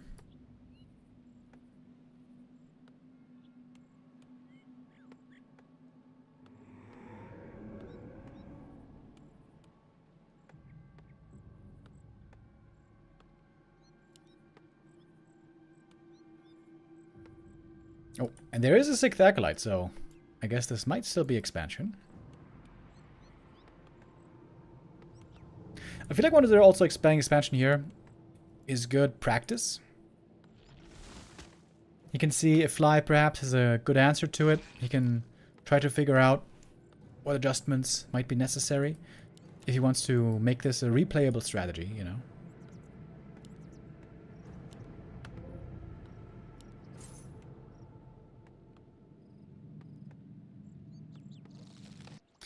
And the Blade is heading south right away. So Fly went for an early stop and Blade grunt aggression. Oh, and this seems to be the perfect counter. Blind counter by Fly.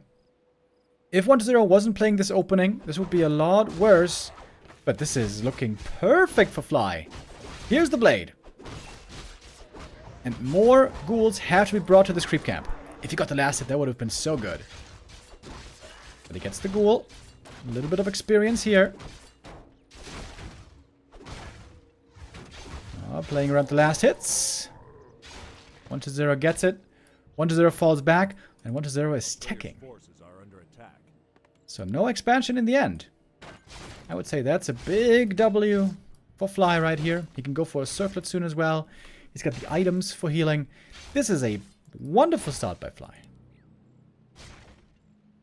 Absolutely grande.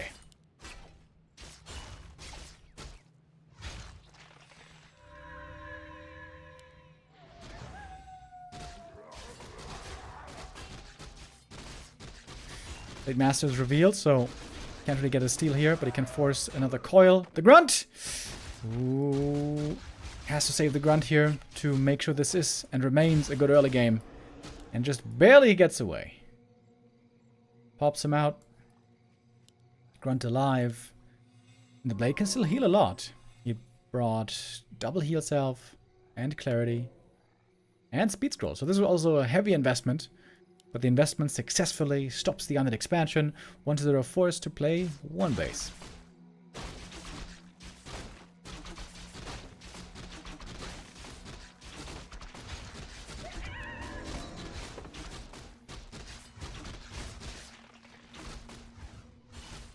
Oh, and look at Fly. May want to try to steal the Merc camp here. Hiring the mercenaries as well. He's going to pick up a big item. Love to see this. You guys remember the chaos from yesterday? There I mentioned already. The orc's favorite nighttime activity is not going to the club or, I don't know, following criminal endeavors. No, it's going to the Merc camp at night and hiring the mercenaries.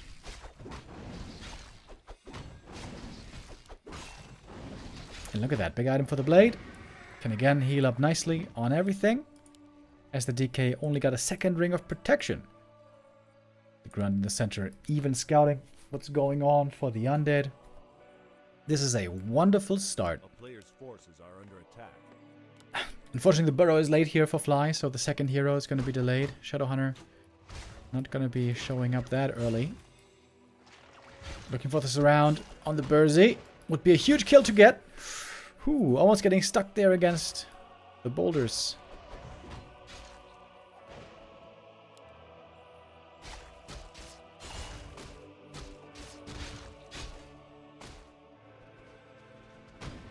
A player's forces are under attack.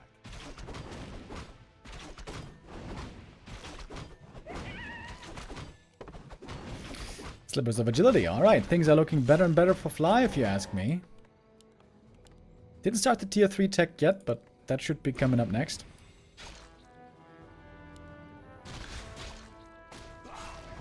They're getting one kill here, but it's only the Shadow Priest.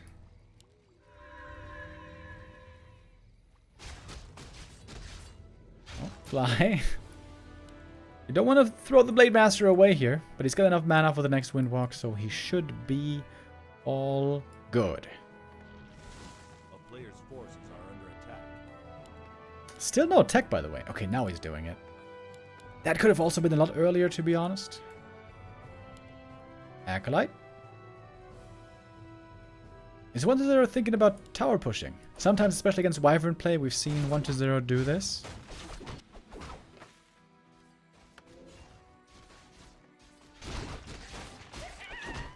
Death Knight late on the level 3, by the way.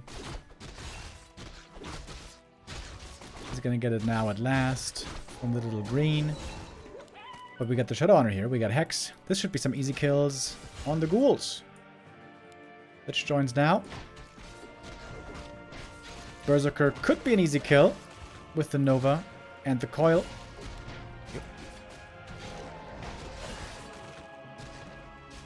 That's going to be 3 ghouls taken out. Not bad.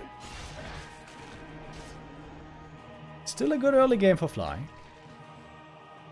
player's forces are under attack.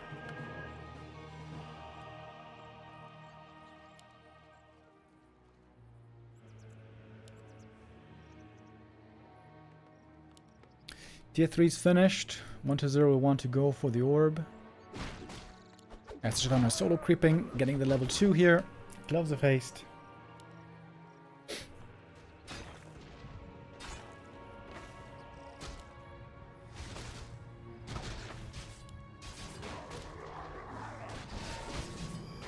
No frost armor at the moment, by the way, so the blade can chip away rather freely. Forcing a Nova. Last an item. Go to 1-0. And the big mana potion is, again, fantastic.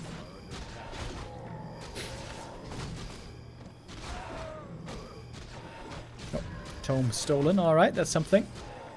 Blade Master, though, out of mana. Doesn't really want to reveal himself here. Surround would be his end. And the end of map 2. A map that has, all in all, looked pretty good so far. He supply blocked again, though. Second time Fly forgets about the burrow. This is going to delay the TC a lot. A player's forces are under attack. It was a beautiful opening. Perfect counter to 1-0. But a couple of macro mistakes we did see following. Ah, okay. He cancelled the Wyvern, now making the TC. So, in the end, not really a supply block.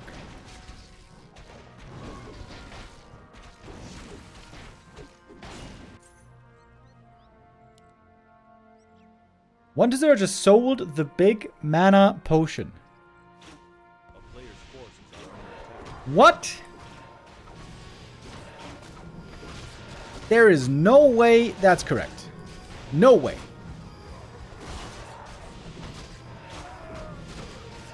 Oh, did he steal the item? I think he did.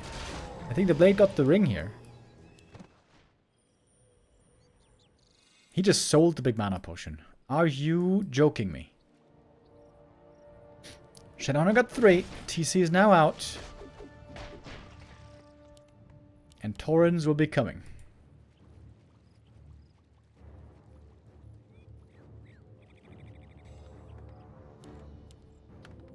We still got some creeps left on the map.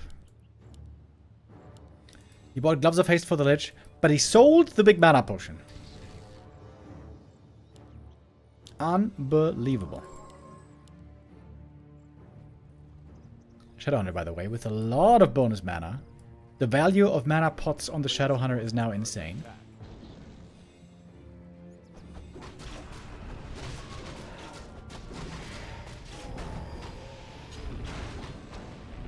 Going walkers first.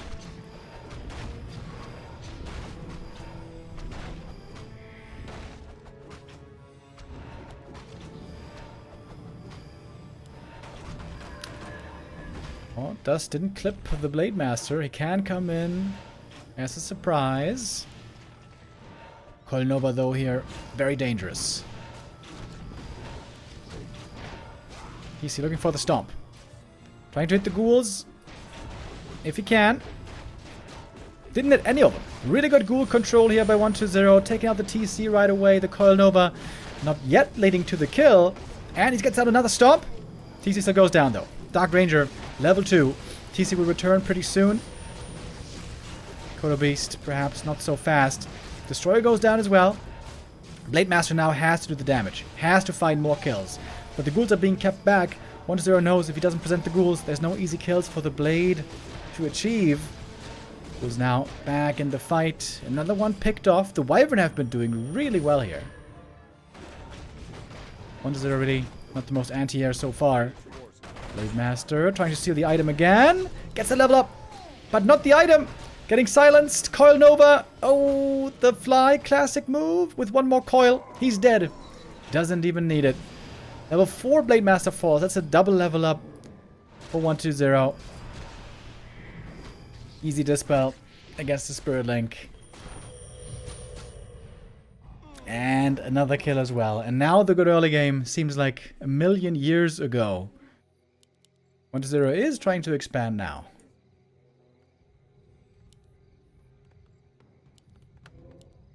A player's forces are under attack. Hey guys. Yo, Zuron with the resub. Thank you.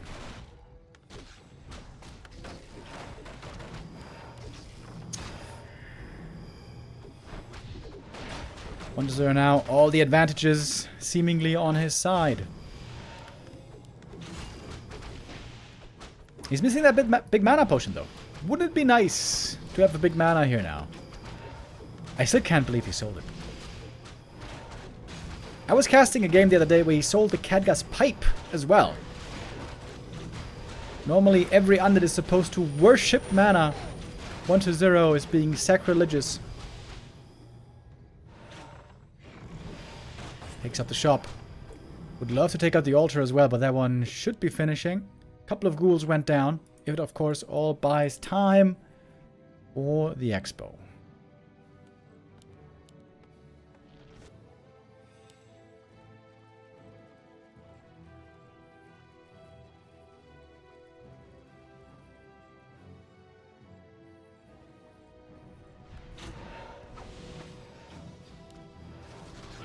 Another invul potion picked up.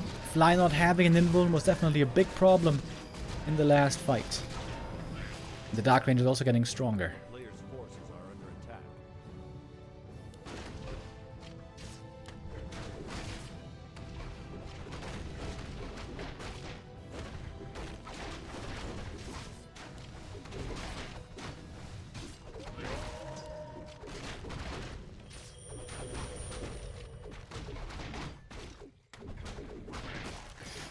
TC trying to get level 2. This is going to be a good level up for him already. For the blade, of course, the res took forever. He's going for a tiny. This is actually really good. Ooh, the Skelly might see it, though. Blade! Ooh, risking for that to be spotted. Dangerous. Sick item found, by the way. Quel'Thela's boots. And the blade made it very obvious that he had the tiny.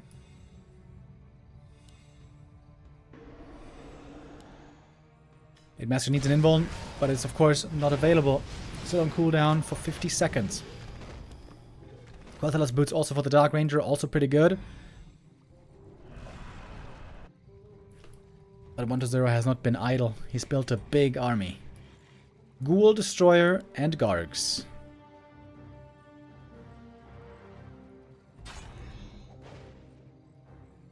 They're trying to slow down the undead approach. No potions though. This blade might just pop. There should be a dust purchased here for 120. Looks like he forgot about it. But still, that's a gigantic army. With a bunch of skellies in as well. Oh boy. Nova takes up the first wyvern right away. The Gargoyle is looking for the next kill. Blade Master has to do a million crits right here. Stomp is in. That one was okay. Coda with the Devour. But the Destroyer is still all untouched. And every kill on the ground is going to be another Skelly raise. The Berserkers here turning towards the undead. Walk heroes are left, but nothing else really.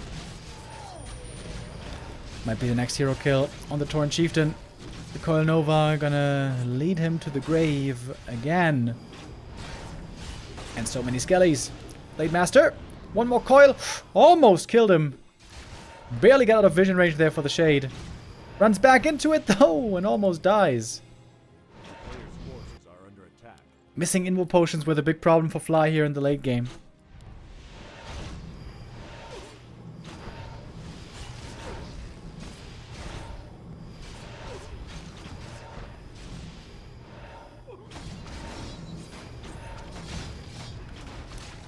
Level 2 Dark Ritual. Lich now greatly enjoying the company of the Dark Ranger.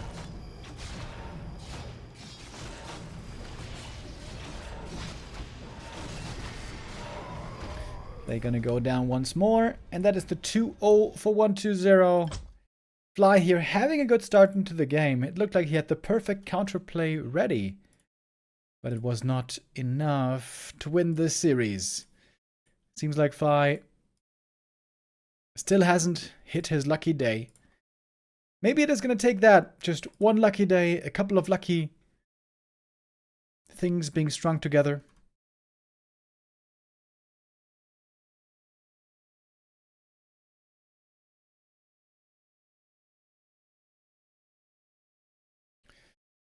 Fly now one loss away from a 0-3 again.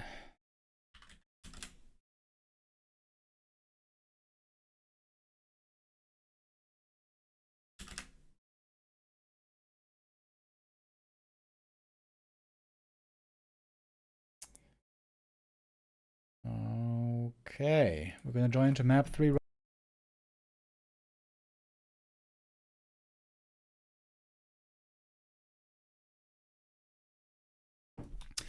Just had to blow my nose real quick. Okay.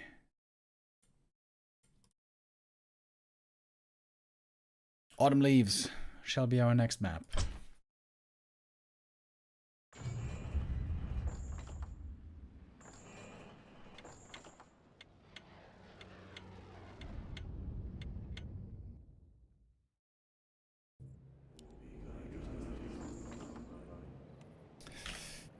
And in we go. 1-0, looking for the big points today. If he beats Fly here, this is going to be 6 points for him for the standings. Going to shoot him up nicely. Right now, 1-0 is in 6th position with an average of 3.43 points per map. Per match, excuse me.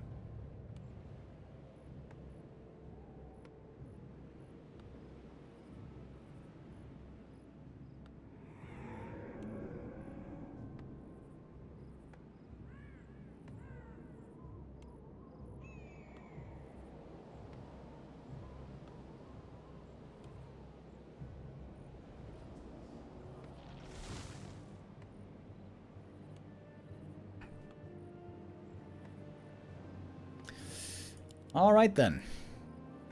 What do we get?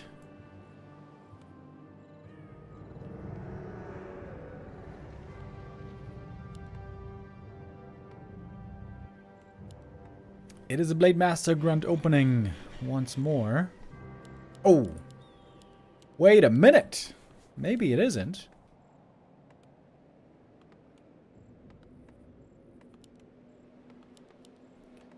It's a War Mill early. Is this the infamous Blade Master mirror image Headhunter build?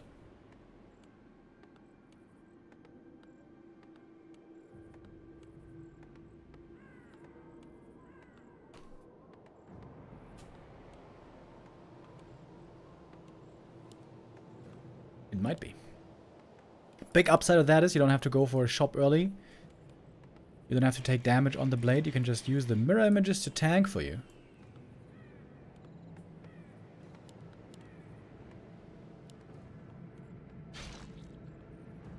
Did the Acolyte see the War Mill? I'm pretty sure. Pretty sure he did. Oh, creeping this camp is risky. The DK might get over here and steal last hits with coil. So it is mirror image.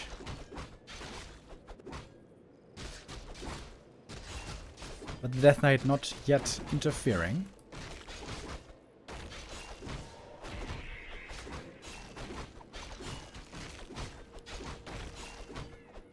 Last hit chance. Not gonna be allowed. Alright, circlet and gloves. But here's the Death Knight. And now, how do you get the rest of the experience?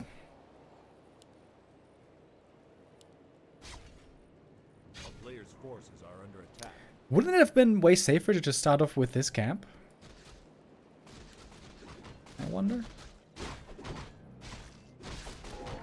Well, then again, the DK is being pushed back. Getting his level 2 with Ghoul creeping. Blade getting his level 2 with Mirror Image and Unit creeping up here. And there's no Windwalk, probably for the rest of this game. Oh, he's going Windwalk to try to get the ghoul kill. Was that worth it? Shouldn't he have gone crit instead?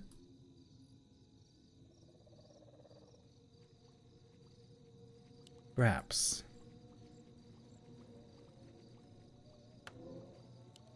Second circlet purchased. DK sees that right away.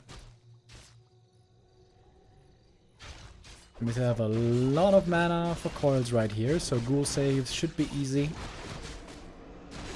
Oh, last hit too early. Blade Master doesn't get the steal.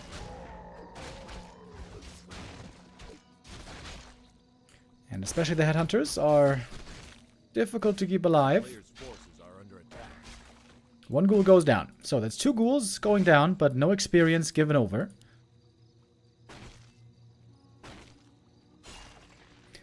Not a bad start for Fly, I would say. Especially if the DK will remain on level 2.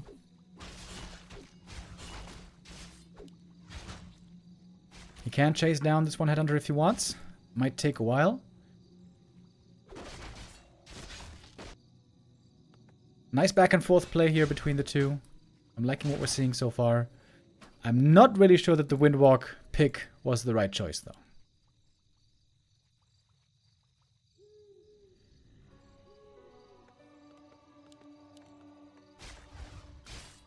Tier 2 is drawing closer.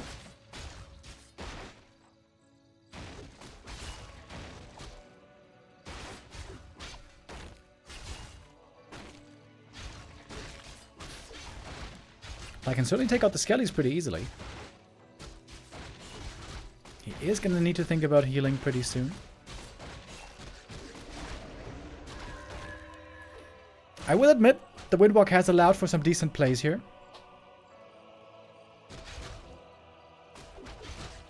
Oh, the grunt though. Looks like it's about to fall. Staff out now on the blade. Wants to heal up quickly. And that should be the camp finally going to the Death Knight. And with that, level 3.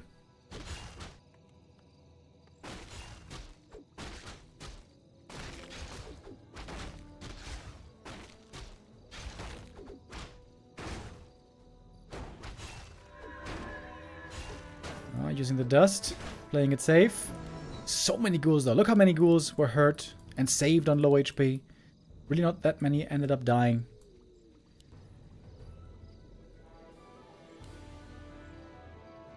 Oh, difficult to block the DK away, but successfully Fly kept all the headhunters alive. This is by no means a bad early game for Fly, but he's still now behind in experience. A player's forces are under attack.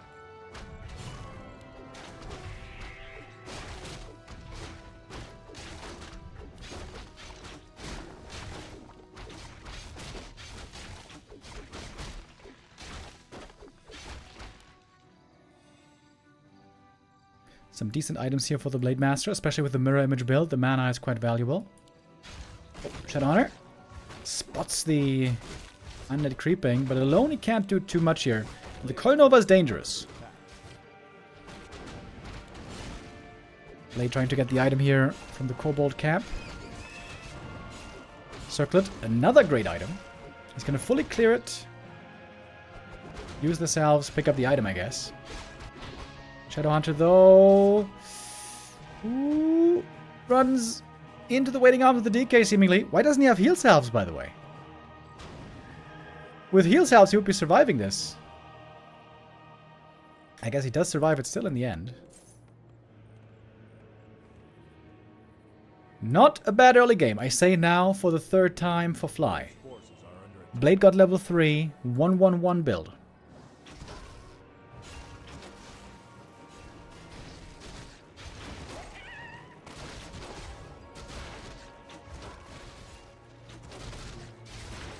Coil Nova locked and loaded. And I'm not sure what got the last hit here, but the item goes to the Blade Master. Robe, really good. More ghoul pickoffs. Coil was on cooldown, but now it's ready. And that's the Shadow Hunter dead.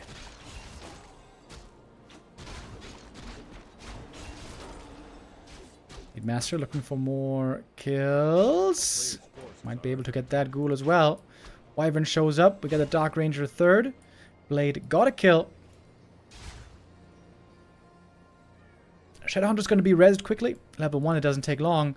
But he needs some creeps. He needs some level ups very badly.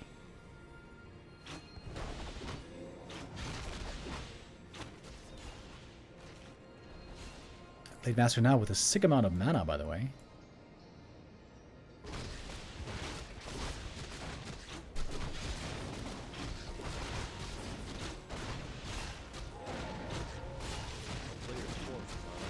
Wand of the Wind.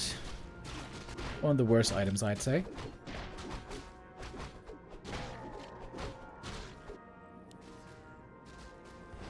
Not the most damage on the blade, really. No claws. No Quel'Thalas. But still, pretty decent items. All round.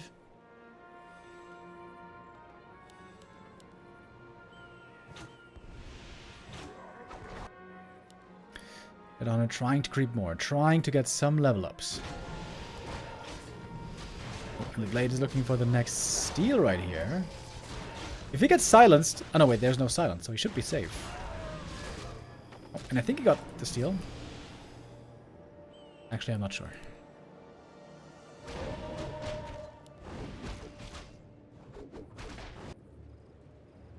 Uh-oh, 1-0 heading north. That's dangerous for the creeping Shadowhunter. Some of the units are already slowed. 1-0 is trying to pounce on this Orc army. Where the item wasn't picked up, by the way. It's Aura first on the TC.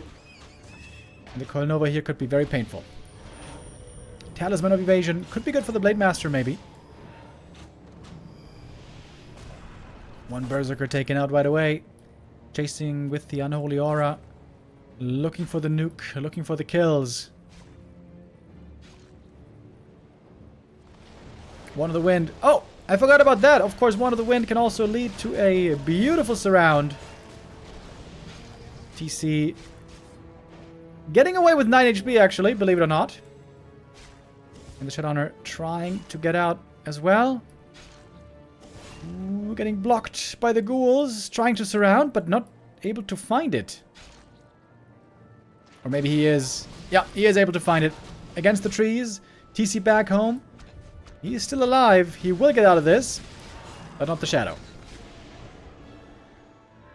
2 ghouls died in exchange.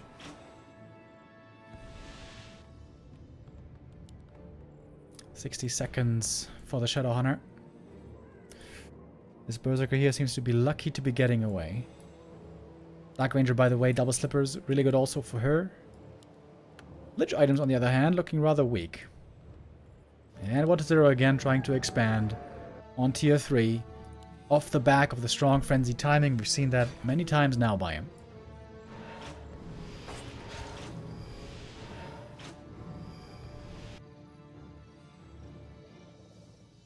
A player's forces are under attack.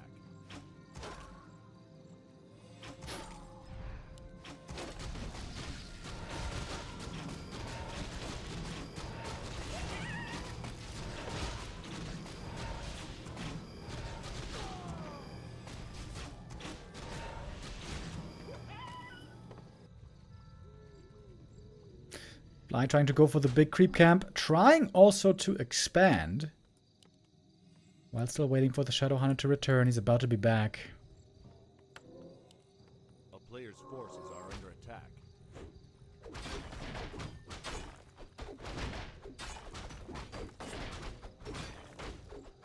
Uh-oh. Fly's gonna get found out, though. 1-0's level is honestly not that good yet. Good enough, though, to get some kills. Ancient Django. Not the best item.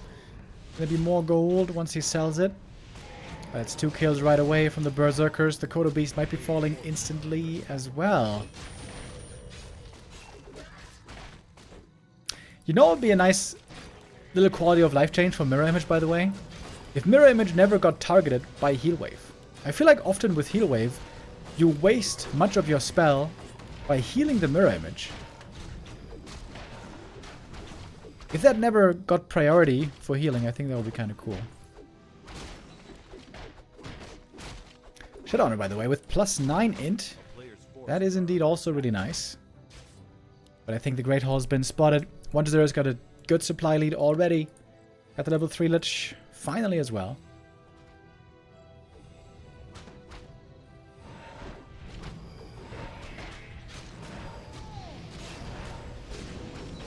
Silence Coil Nova. Kodo taken out right away. TC needs to level up. Not having Stomp for this long is very annoying.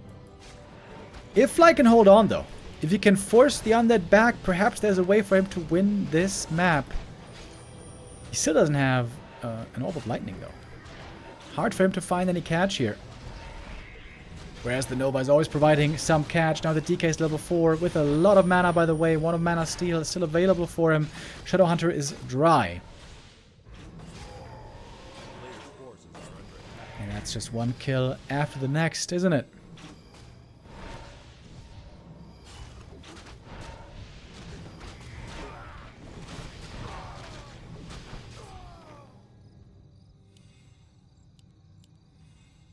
Jack Mayol with the resub. Thank you.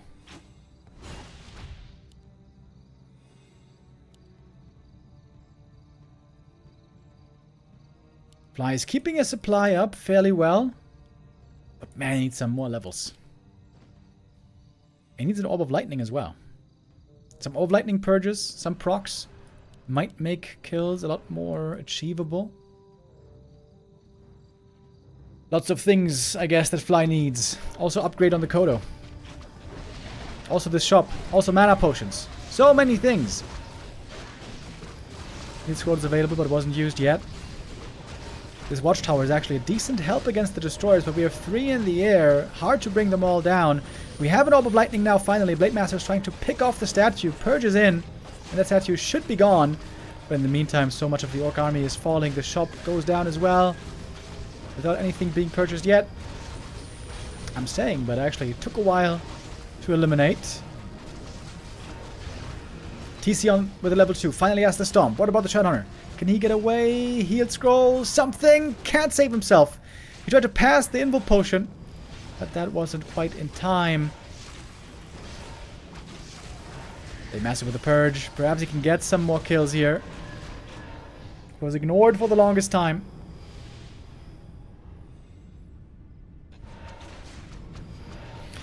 And of course, for 1-0, the War Machine is churning like crazy. He's been sitting on 2 bases pretty for a long time.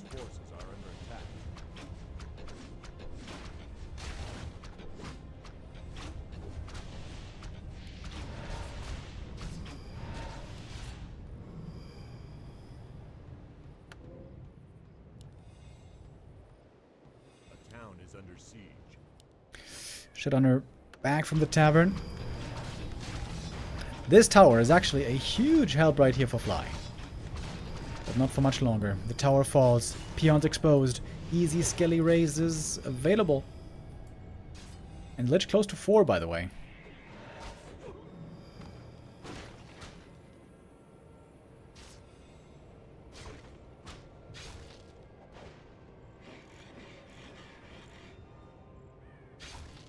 Fly still kicking, but down by 20 supply. 1-0 is falling back. Maybe he's trying to get some mana pots. Would be a big help, especially for the Death Knight. Gonna creep one more camp here for a big consumable.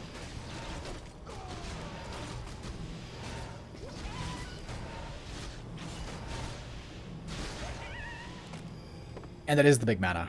Oh, baby. He loves to see that.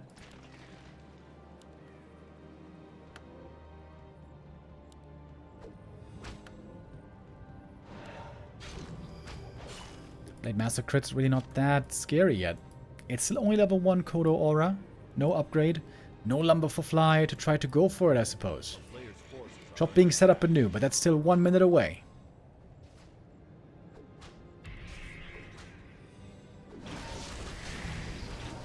Fool's trying to avoid the stomp.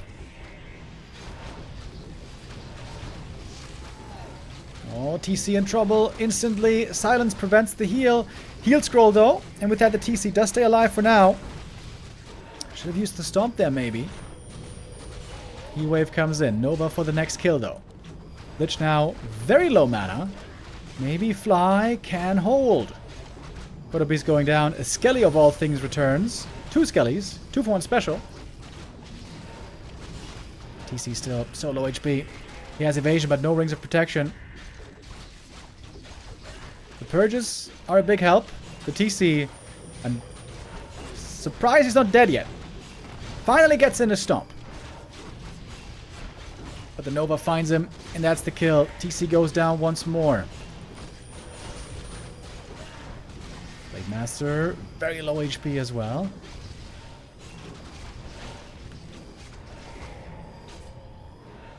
Heal potion to keep the blade alive. Heal wave comes through. Mana potion. Fly trying everything here to hold at the expansion to finally get a map win at least. Kodo goes down. Damage drop once again. We have a backup Kodo coming in, but as I mentioned before, there's no upgrade for the Kodo Beast.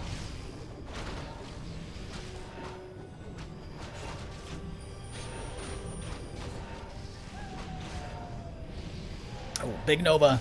Hits all the Berserkers. Coil follow-up. That's level 5. Death Knight. Mana Potion. Wasn't sold this time, thank goodness. And Classic 1-0 with a bunch of statues on the ground. To always have healing available. Blade Master almost falling right there. One coil could have been his end. This is how indeed he ends today. His series 0-3 for Fly once again. It is a bit sad, but nothing new. 0 points for Fly and 6 for 1-2-0.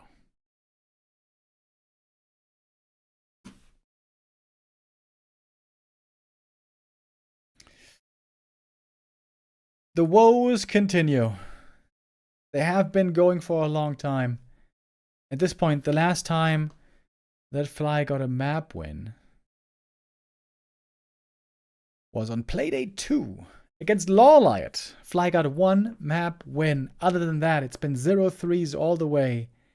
Big time yikes. Points per match average 0.14. Oh boy. 7 matches played now for Fly. He's got 7 matches still to come. But yeah, Fly. This season is just one to forget. I doubt there's going to be any bouncing back for him, but we're going to find out in the following days and weeks how the rest of the season is going to go. But right now, Fly is looking like plumb last out of all our players. Okay, next series hopefully is going to be closer, and I think it should be. Sock and Life going to start their next match. They have played like 10 best of 5, best of 7, best of 9 series over the last weeks. Over the last 2-3 weeks, they have played so many games against each other. Dozens and dozens of games. These guys are very well practiced, very familiar with each other, and now we're going to see an in-depth human versus night elf on the highest level. Okay, I just gotta go for a quick toilet break, get myself some more water, and then we'll be right back with Sock versus Life. See you in a few minutes.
Hey.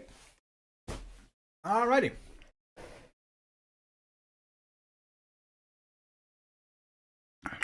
Back we are. Ready for match number 3.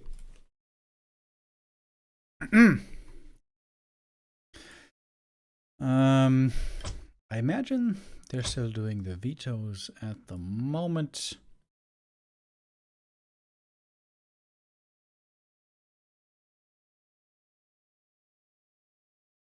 Let's take a look at TH's stream. What's going on there?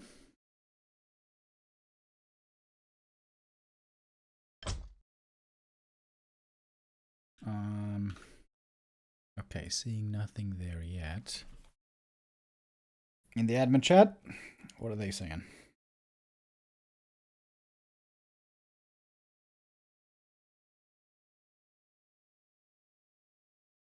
Are they finally suggesting we all use Flow TV?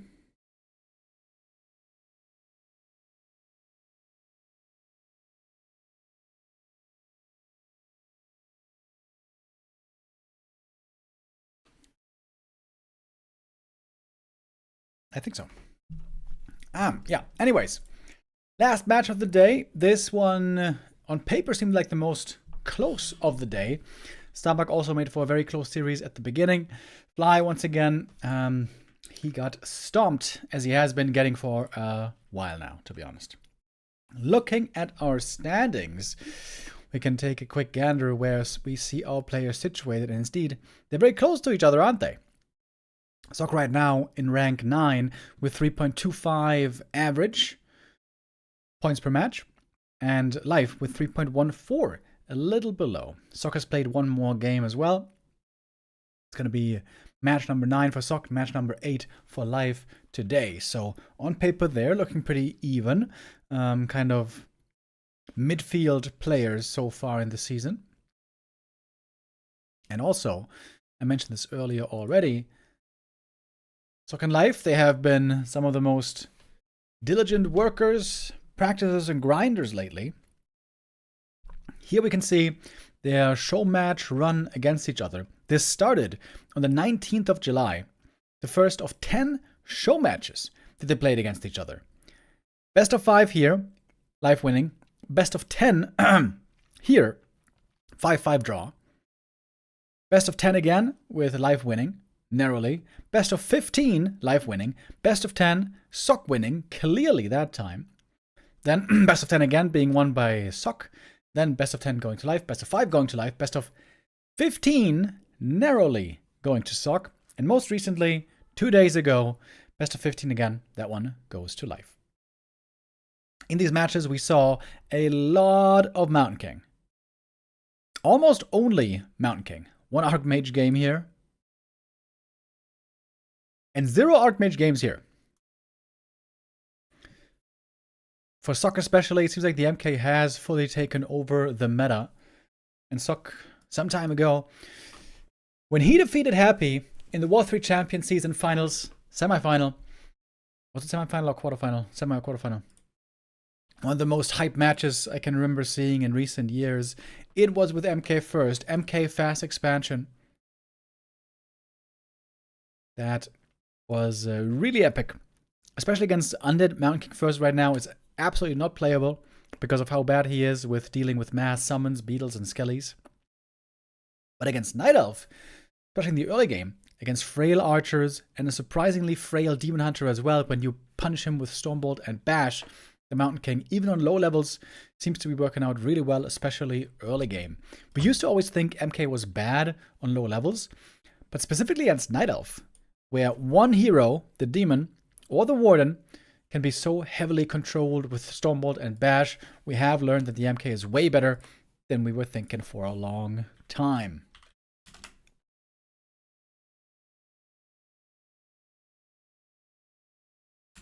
Alrighty, we're getting our first map ready. It shall be Last Refuge, Sock or Life. The Gamba is coming up, and we get things rolling.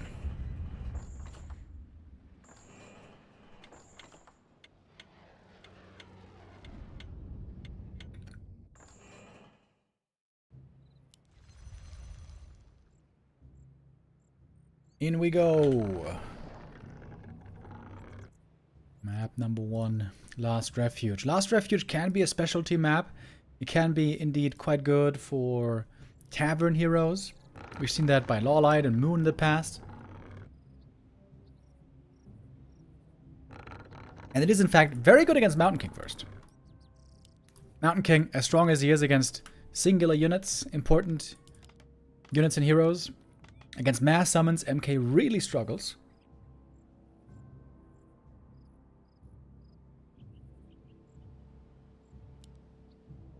I've been hearing that Life lately has been diversifying his play and not just playing Demon Hunter every single map. And that was reflected also in their show matches recently. Let me take a look at that again. But it was either Demon or Warden basically every game, as it seems. Some triple hero even?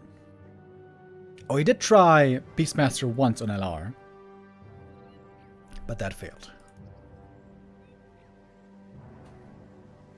Beastmaster, another one of those weak heroes that could use a buff. Blizzard. This makes me the most mad about Blizzard's balance patches, by the way. It's nice that they're, you know, trying to balance the game and trying to introduce some new things. But there are so many heroes that are so weak that obviously need some help.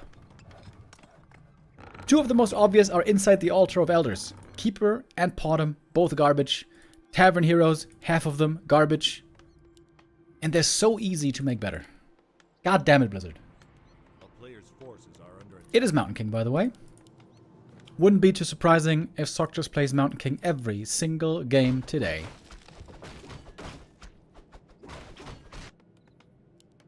He has taken over this matchup by storm. And seems like there has been no hard counter discovered yet by the Night Elves.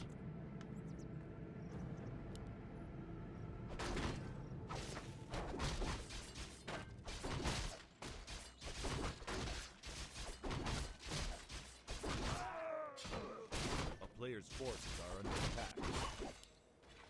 The man looking for a fast level 2.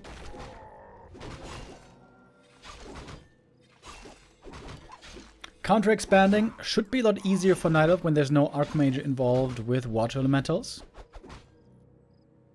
In theory. Oh. Life denied one of the creeps. Oh, that's a big no-no. Denied the Trapper. That means no level 2 early for the Demoner. No mana burn right away.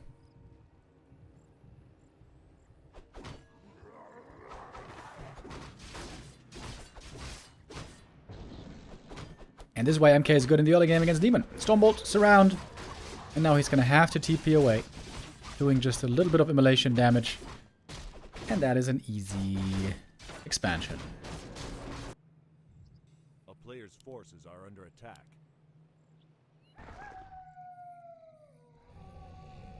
Archer. Life looking a bit shaky here at the start of map 1.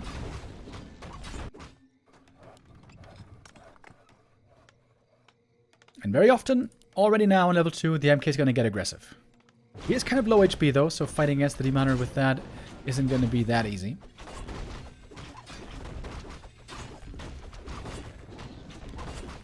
Big item here could go a long way. Quel'Thalas or Skirt Bone Chimes would be the best. He used Immolation. Does Life not know that Immolation doesn't work against Rock Golem? It is Quel'Thalas, by the way. Amazing Demon Hunter items right here. And the MK in the main base. Hunting for Wisps is easy. Country Ward, by the way, giving good vision this entire time.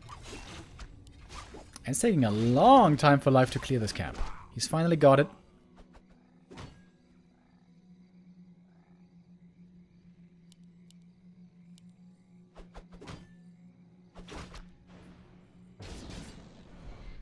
Mana burn, MK now is going to be dry. Can the Berserker be saved though? I think so.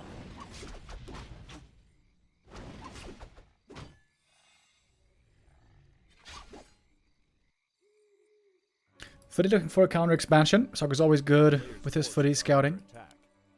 He's going to need a shop. It's coming up already.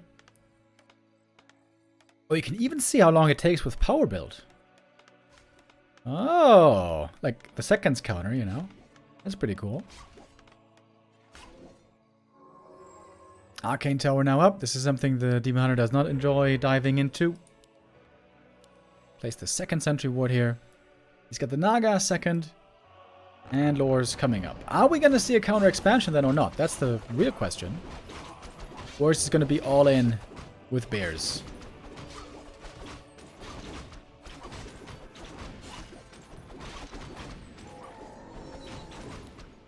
Level 3 demon. Good level up there. Of course, he's got great items. As we mentioned earlier already. Sock's tech timing. Not seeming super fast, right? 6 minutes. I guess it's kind of normal.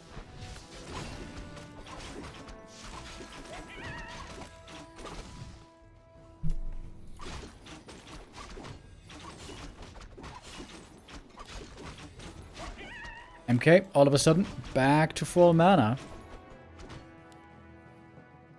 Demoner could use some boots of speed, I guess. Okay, lots of gold now on the Night Elf, and we're going tier 3. No counter expansion in the cards so far.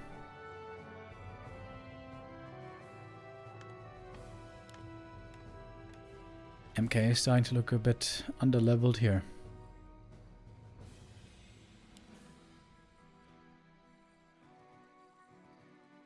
Oh, Stormbolt. That Naga could be an easy catch. Trying for the counter surround. Ooh, Naga. Almost looked like she was stuck there.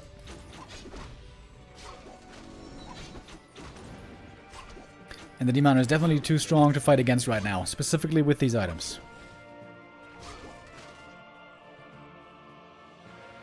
But he's still looking for a counter expansion, but still none to be found. And life is getting very far ahead in experience here. He's 3 levels ahead, basically. Trying to get both these consumables in the center as well. Playing a very strong power play mid-game with the Demoner. Oh, big heal potion. That is fantastic. And there might be a Creepjack inbound as well. Uh-oh, Sock getting caught here, somewhat with his pants down. Has to go for the Zeppelin. Evacuation. Mana burn. MK now dry. The Naga not getting surrounded. Ooh, losing the Shredder would hurt a lot. That would hurt a lot. Oh, the Zap. Unloading. Can he save the Shredder, though? Trying to get him back behind the wall. Sock under lots of pressure here. The Demon Hunter right now is so strong, he can't really be dealt with by anything from the human. Not having mercenaries now looking to be very problematic. And I haven't seen an MK first get owned like this in a while. And that's game already. 1-0 for life. Yeah, this was the way that MK first would often look. When we saw him getting played before the meta shifted towards him. And then we saw these games and we're like, you know, MK, MK, You run out of mana. Maybe not even level 3. Mana burn all the time. Immolation, Naga slow, Dryad slow. What do you do, you know? This is what it used to look like all the time. But here, like nowadays, last couple of weeks, it seemed like MK was doing much better. But not here on this first map. I think the mercenaries helped a lot. If the Night Elf doesn't have mercenaries, only demon and a couple of archers, then the MK footy can do a lot more pressure. So maybe on follow-up maps without mercenary access, Sok might do a lot better. If it is again Mountain King, or might we see a return to Archmage?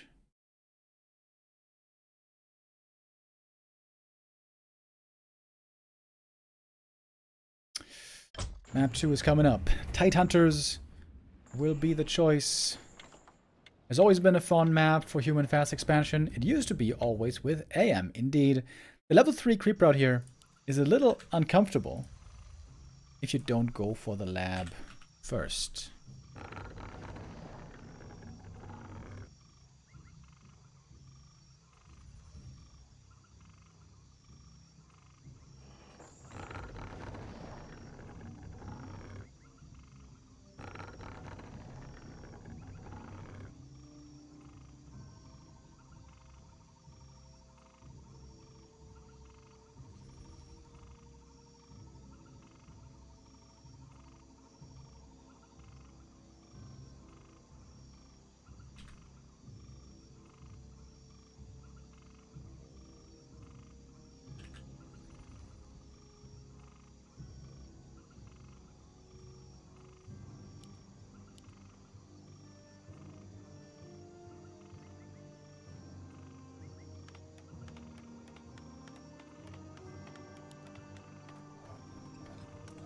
Some Knight have also played some Warden on this map as of late.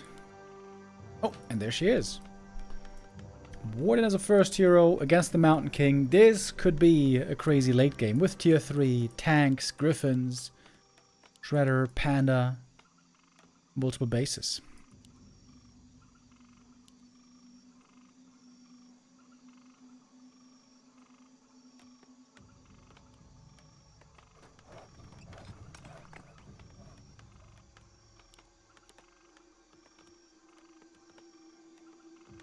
Scout farm early on.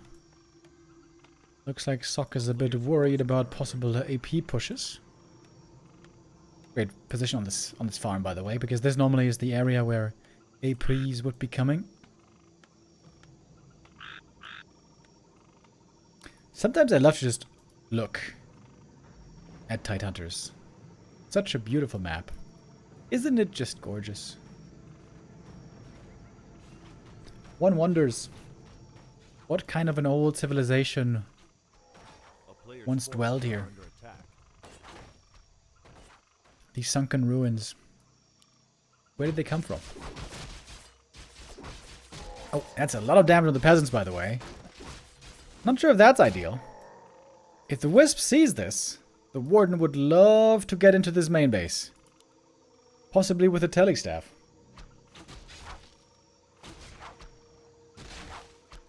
The Makrura civilization. Well, in that case, there's only one left. The Makrura snapper over here. I think that's only one Makrura here, right? We got some Tidehunters over here. We got some Murgols here and here. Turtles here. Murlocs here. But I think there's only one Makrura.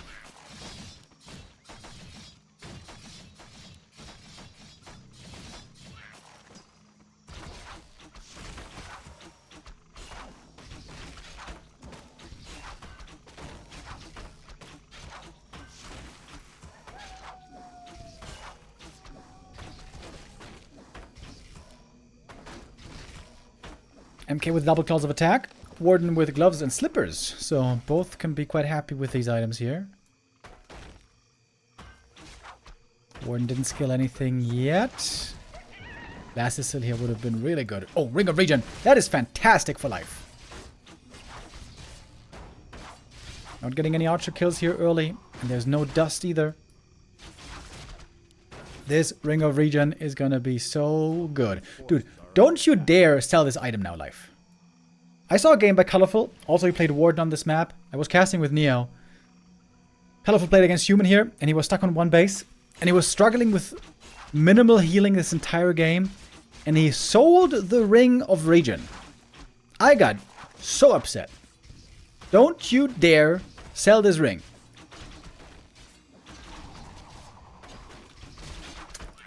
We got the dust now, so now the archers might be feeling more of a pain. Good save so far, though.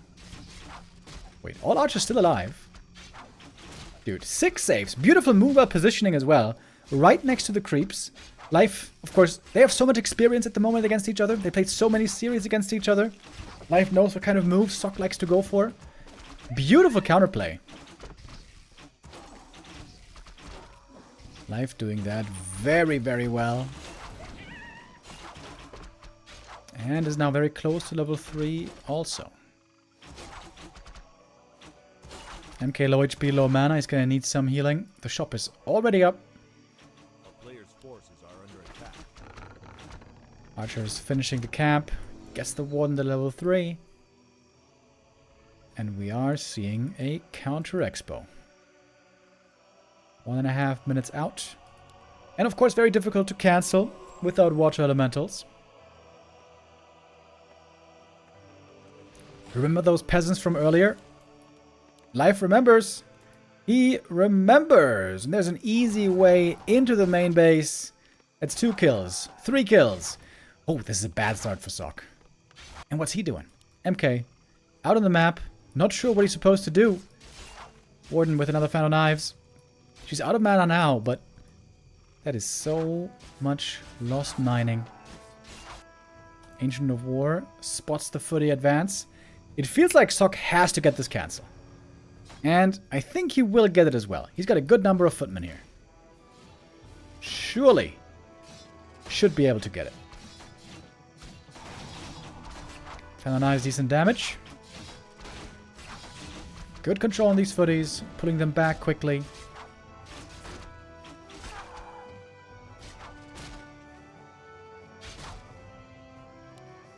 And the MK can find some more kills here.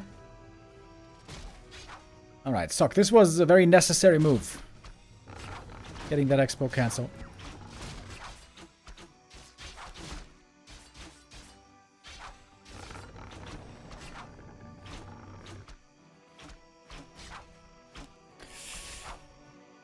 Is life still gonna expand, or is he gonna forego that now? He's got the double ancient of war. He could continue to creep very heavily. A player's forces are under attack. As we see Sock at the tavern, waiting for the second hero. Wait. Oh, yeah, he teched at the expansion. It's gonna take a minute, though.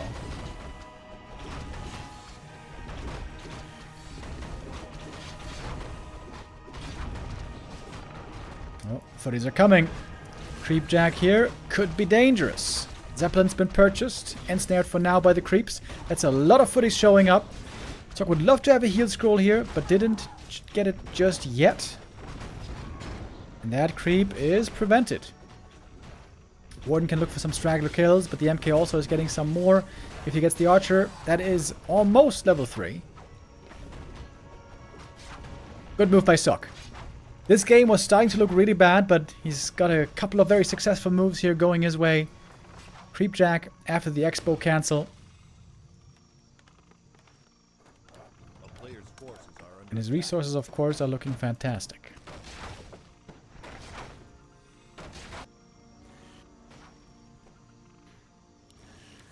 Dryad's now going to be coming in. They're not going to be so worried about this Mountain King.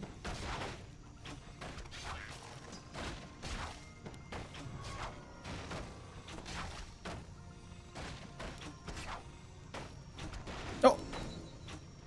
No detonate here. That's an easy level 3.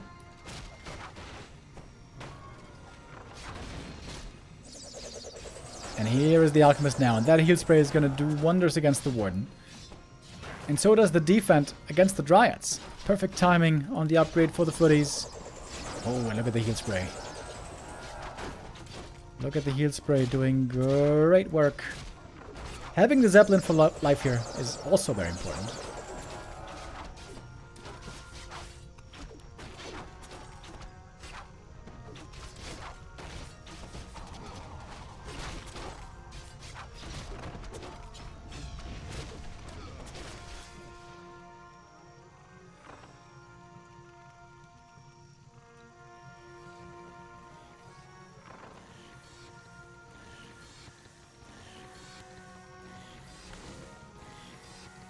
And Sock is making sure there is no counter expansion for life. This game seems to be going better and better for the Korean all of a sudden. After a rough start, now looking quite good. He's going triple aviary, mass, griffins, or mass air, I should say. Griffins and Dragonhawks to join. Unusual to see the castle tech here at the expansion. But that also works.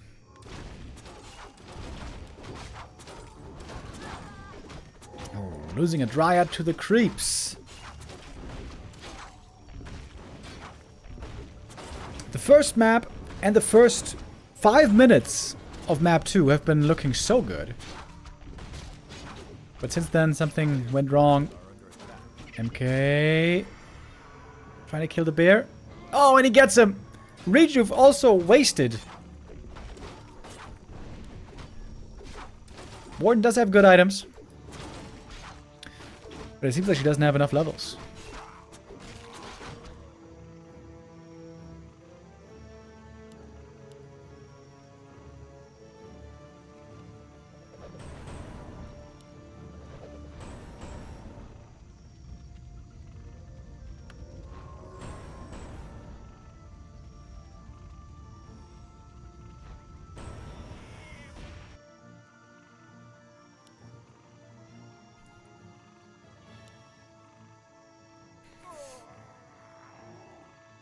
Not a good position for life at all. But he still has a Warden. And if the Warden gets level 6, anything's doable. He's trying to get level 5 here first, and then maybe go for a second hero.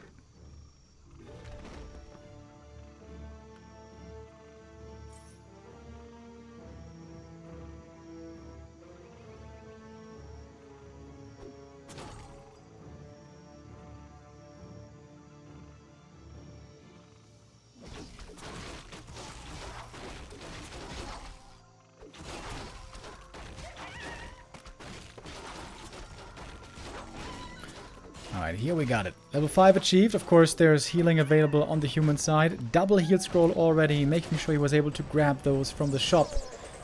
Which is, of course, very important. And the MK can find some kills on the bears here quite easy. Forces are under attack.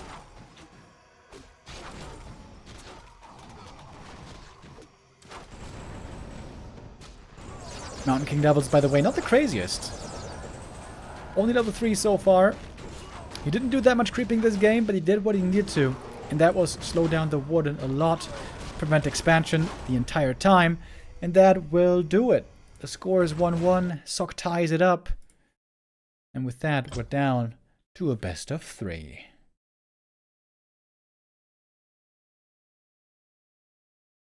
I thought life was running away there with map 2 as well, perhaps running away with the series. But Sock says not so fast. He knew what to do. He knew how to adjust. He knew how to punish the Warden. Maybe life was a bit over-aggressive, you know, when he went into the human main base to punish the peasants there. This meant his expansion across that was getting cancelled. Maybe he should have prioritized trying to protect the expansion before going for the peasant hunt. That ended up costing him a lot in the end.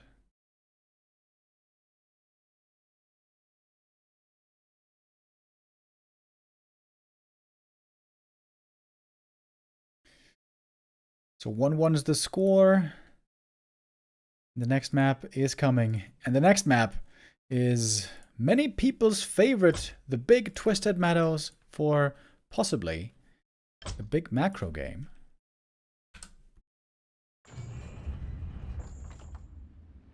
And a dream map for the Warden if you get the Merc Camp spawn. Without Merc Camp spawn, the Warden is a lot harder to make work. Not impossible, but certainly more difficult. In we go for our third map. Oh wait, did I not start a Gumba yet? Okay, start a new Gumba for map 3.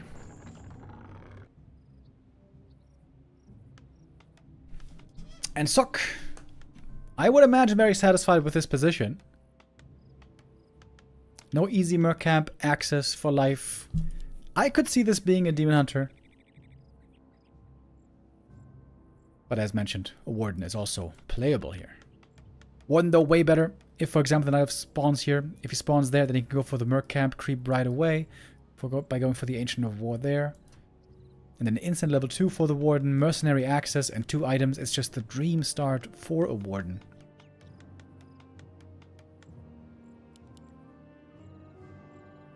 Here, he might be more inclined to go Demon. Never mind. Warden it is. Against Archmage for Sock. Archmage tends to do a bit worse against Warden, especially if she's going Shadow Strike boots and going for the hunt. But it does make creeping a whole lot easier.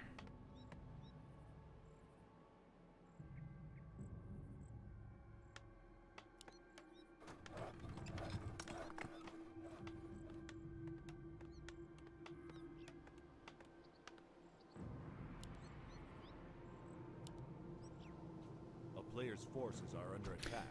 It is not going to be too much experience at the start. Just a little bit, half a level from the green camp. AM can aim for a fast. Wait, where's the Footy going? Footy isn't pulling the lab, so he's not going to creep this camp. This might be an instant expansion by Sock.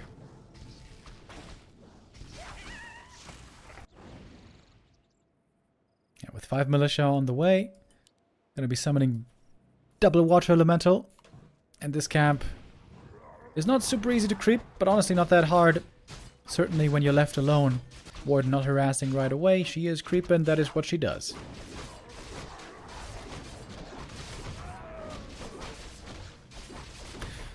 Circlet, good item.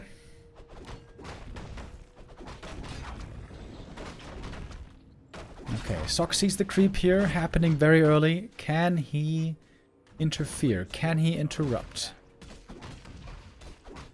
Peasants taking a while to kill the trapper, but they will be able to get it in the end. And the Warden gets the last hit, gets the item. Both heroes on level 2 at around the same time. Great items for the Warden, by the way. Maybe not the Cloak of Shadows, but certainly the heal potion. An easy dispel from the Shadow Priest. First Water Elemental here in the harass, getting taken care of. And the Shadow Priest can still do a bit more healing. Committing the heal potion here to stick around with the Warden. And every last hit is gonna matter. Warden claims this one as the expansion is now coming up.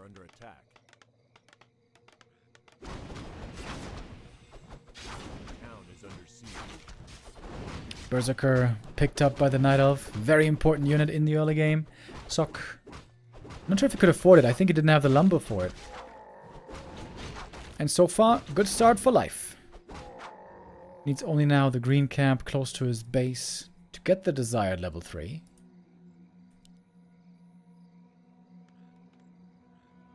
Scouting with footies in far corners of the map. I wonder if he's worried about possible APs. A player's forces are under attack.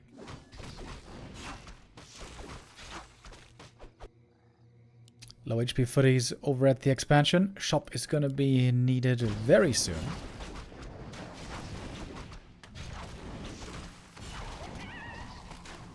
More damage onto the Warden. Gonna need a lot of moon juice to heal right here. About to hit the level up as well. Nice play by the Archmage, even with just one hero. Only on level 2. Sock is aware that he can annoy the Night Elf right now, keep him busy. And life is counter-expanding. In this position here behind the tree line where we're seeing it more and more these days.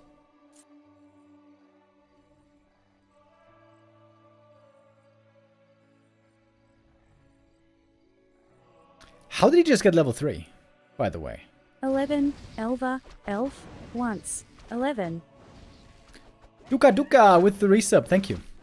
Did he detonate like a water elemental? Oh, what is going on here? Warden staff into the main base. That's why the AM has the counter staff. Trying to get the tower cancelled. Don't think that's going to be successful. And there's a dust as well. Ooh, multi-kill from the Warden. 3 peasants taken out. There's one more fan of knives. Can he get it before he has to TP? Does he have the time to use it? Yes, he does! Oh my god, absolute massacre by the Warden. Arcane Tower too late. And that is a ton of peasant kills. That is 6 or 7 peasants going down. Absolutely enormous. It cost the Warden the TP, but easily worth it. Not only did she get the peasants, also she distracted from her own Tree of Life expansion. And the Ancient of War in position already for the next camp. This is looking nice. Archer could cancel a bunch of healing right here as well.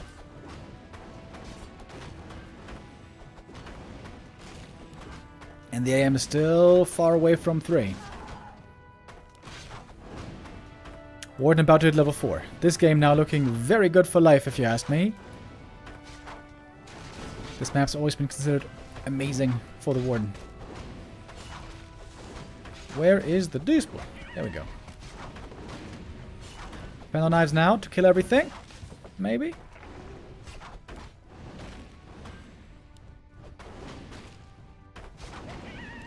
That's level 4. Now we got the very mobile Warden with a level 2 blink. I would have thought, but perhaps not. Oh no, there it is. I like that Night Elves don't really skill level 1 blink, because level 1 blink is bad and just a waste of mana. So rather hold on to the skill point early, and perhaps there's going to be a situation where you're going to need the Shadow Strike level 1, you know?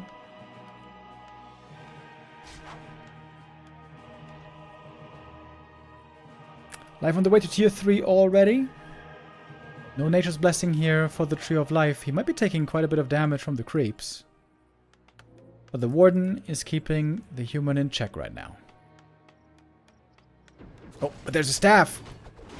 Staff over to the expansion. Warden doing the same. Great staff play by both players. Tech is once again, by the way, started at the expo. Oh. Soccer's gonna creep this camp without hero and without water elemental, just with units and shredder. That seems a bit risque. We'll see how it goes. AM does need some more levels though. And, of course, also the shredder for the late game macro. Turns out this creep is working pretty easily. The power of militia. Expansion timing for life is going to be pretty good though. Would love to get level 5 now, very soon. And then add in a second hero. A town is under siege. For the Magi. Very good for the Archmage. Also for the Warden. A player's forces are under attack. Oh, does life put 2 and 2 together? Does he realize the lab's been taken? There's a beautiful prize waiting for him. Oh, look at life. It's going to take the enemy shop away. And didn't quite realize that indeed the camp was taken. That indeed there might be an item there. So it's the robe for the AM. Plus 8 int. Also very good.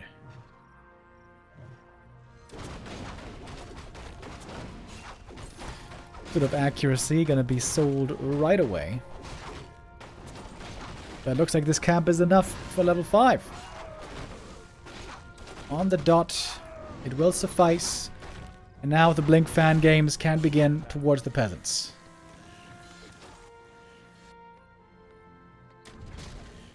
I think Sok needs Zeppelins. 2, in fact. To protect against the Warden. Guard towers aren't up yet, by the way. Ooh, this is very dangerous. Maybe he can just go in here. Blink, fan, Invo Potion. Oh, yes.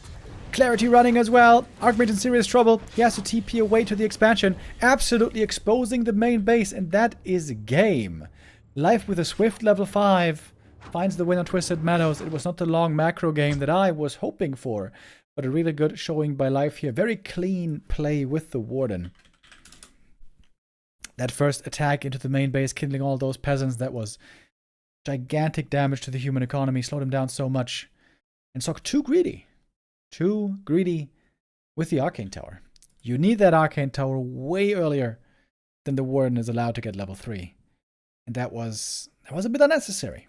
Arcane Tower should be a staple in that opening build.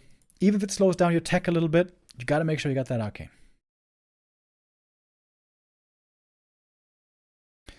So Life takes the lead in our series. Moving up to match point. 1 map away now from the W.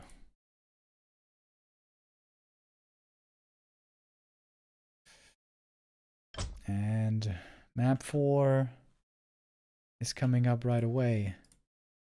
Northern Isles the pick here for Sok. Northern Isles considered a very bad map for Warden. Maybe not very bad, but fairly bad. We've seen the Warden here sometimes played and sometimes successful, but most of the time it's about the Demon Hunter. Normally on this map, you don't have that much time with the Warden. Usually the creeping here isn't that strong.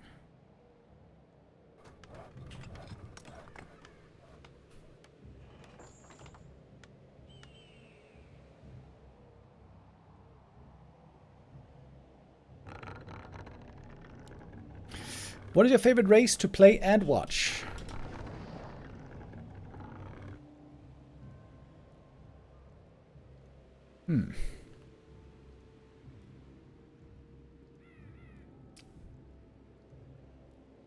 Undead. In general though, whenever expansions are involved, multi-base play, ideally 2 base versus 2 base or 3 base versus 3 base, I think that's the best that Warcraft can ever be. I think that's something that should be prioritized by Blizzard, in fact. I think fast expansion should be way easier to do for all races, not just for human. I think in 2-base, 2-base, and 3-base, 3-base, the game is by far the most beautiful. MK first. This is going to be indeed 2-base play by Sock. It is going to be Demon Hunter for life.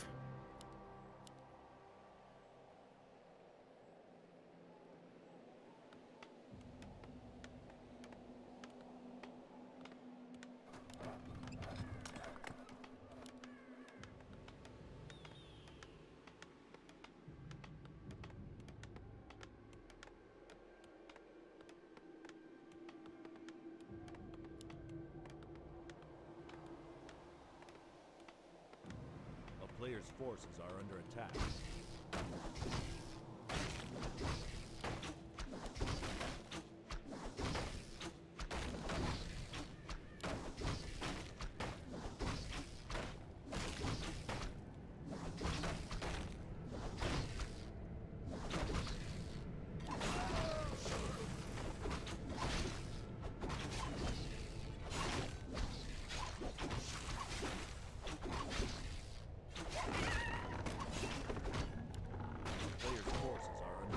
It's going to be instant expansion here by the Mountain King once again.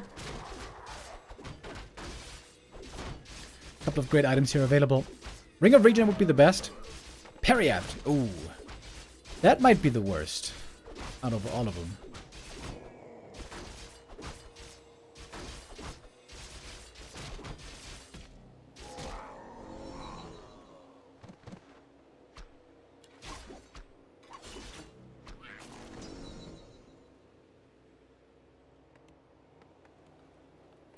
And now typically we're expecting level 2 Mountain King aggression.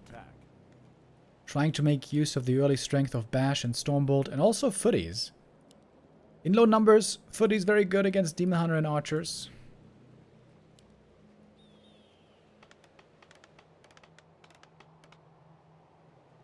Life has to fall back. Has to play defense right now.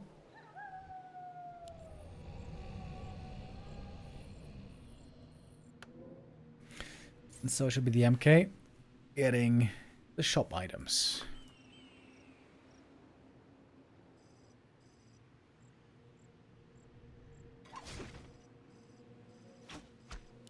He just hit his own Tree of Life there for one. Alright. Establishing dominance. A player's forces are under attack.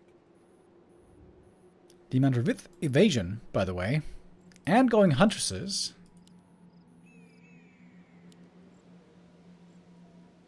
Would be very weird if he doesn't go Mana Burn against MK, I'll say.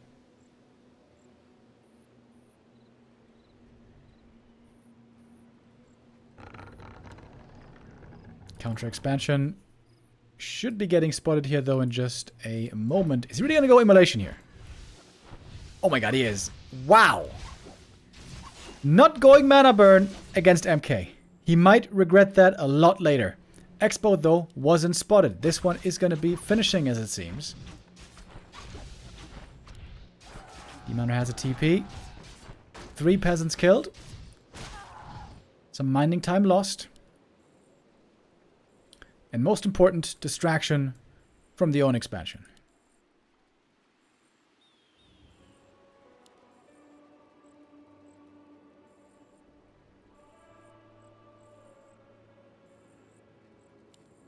Demon Hunter returning for another round. Looking at the Demon Hunter's items, by the way, it's very suspicious. Not to see boots, not to see staff, or even a circlet. So, Sok should be expecting an expansion, to be honest.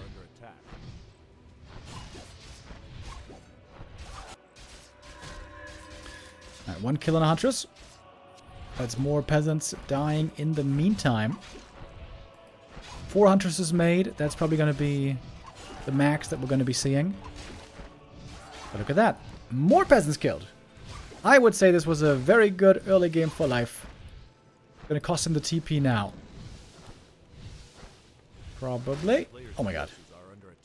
No way. Is he going to let him escape? Ah, the block is still good. Takes a lot of time. Surely! That's a TP needed. Next Stormbolt, by the way. Alright, there's the TP.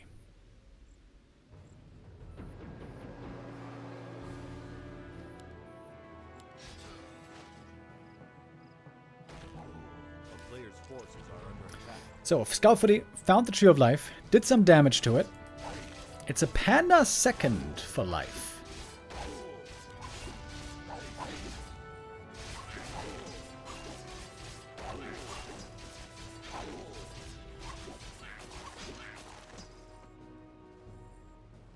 Lots of AoE damage, certainly, against these footmen. And no mana burn. And you know what? I guess it's not even that bad not to have mana burn, because only level 1 Stormbolt.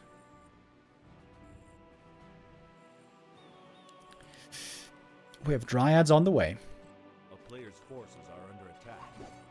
And this human army, so far, not looking that convincing.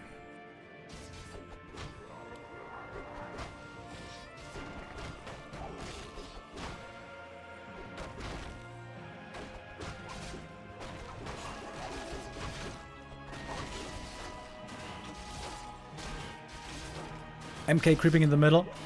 Now he's gonna get the level 3. With that, the level 2 Stormbolt.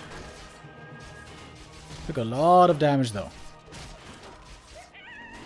Heat Scroll picked up right away. Scourge Bone Chimes, not gonna be good for a tier 2 army.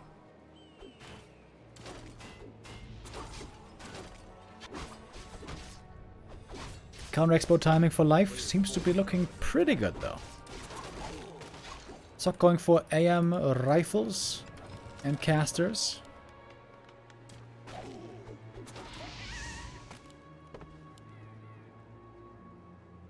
Demon Hunter here with very good items, by the way.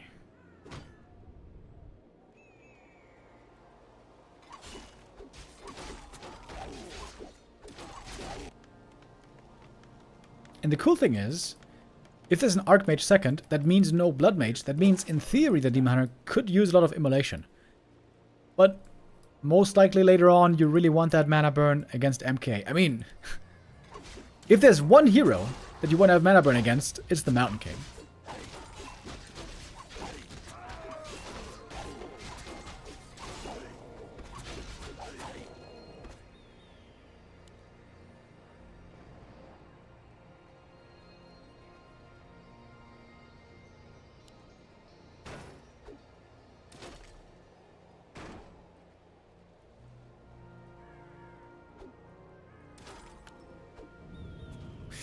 And there is the Tome of Retraining. Alrighty, the immolation fun is over.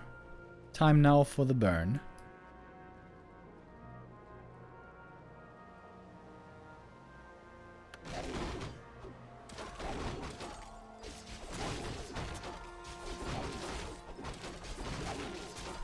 Light of Hero levels though looking indeed quite good. 3 and 4 not far away. Stormbolt a bit too early right there. And one more burn. And that's it for the mana. Not a very comfortable position for Sock, I don't think. And Master Bear training is right around the corner. Life has the Expo running already. He's creeping well. He got the necessary upgrades. He's spanking at 50 just for a short while. This is looking really beautiful. Macro-wise here, what Life is showing.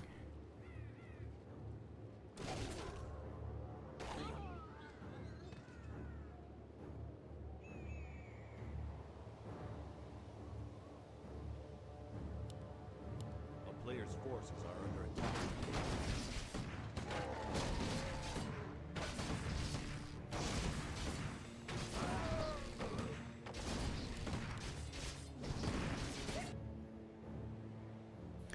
Life chilling outside the enemy main base. Picking up an Orb of Venom at home. And going into upkeep quickly. Life not trying to be too greedy here. But we have a supply lead on Sock. Quite the clear supply lead. 72. Sock is probably going to have only one chance. With this one push towards the Night Elf expansion. If Life holds, he should be very favored.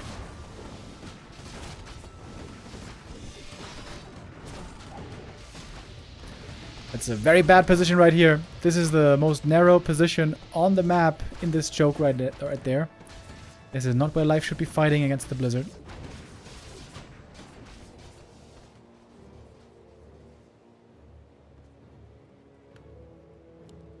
Oh, Life forgot about the Moonwell. That's a pretty big supply block right there. Next heal scroll ready in a few seconds. Big deal. Who will pick this one up? Looks like it's the Panda. Yep, he gets the heal scroll. So Life was able to spend his money despite the supply block. So not that bad after all. Mana burns against the Archmage also really good. Going to be limiting the amount of Blizzard that he's going to have available. And FoCuS being pushed back into the main base. All the way. Life looking very strong on this 4th map. If he wins here, this is going to mean 5 points for him in the standings. Which shoot him up significantly over Sock. And yeah, the mana burns are again looking grand. Militia are going to help out a bit here in the base defense. Heal scroll necessary. MK still low. Healthstone comes in for the Demon Hunter. What a fantastic item that is. He's almost level 4. And the Bears not getting blizzarded. AM is out of mana. He got burned too many times. And the Bears just having a fantastic fight right here. Retreating now perhaps on low mana before they're going down. There's not even much slow in this army, is there? Mana potion, breath of fire, more damage.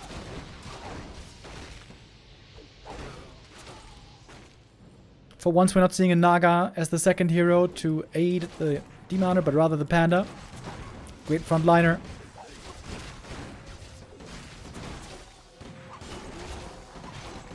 So on the way to tier 3, by the way.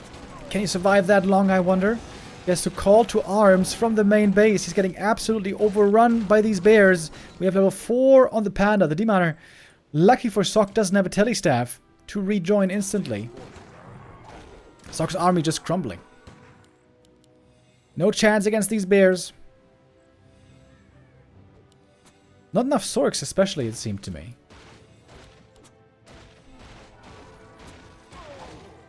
Mountain King looking very timid again this series. I thought the Mountain King days were here. Especially Infi has been looking so good with it.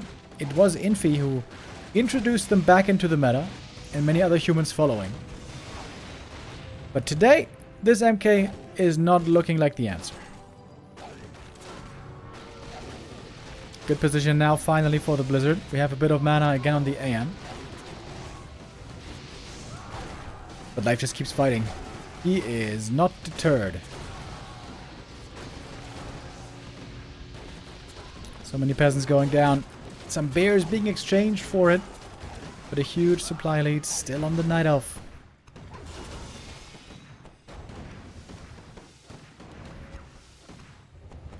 Sock needs a hero kill. Maybe 2.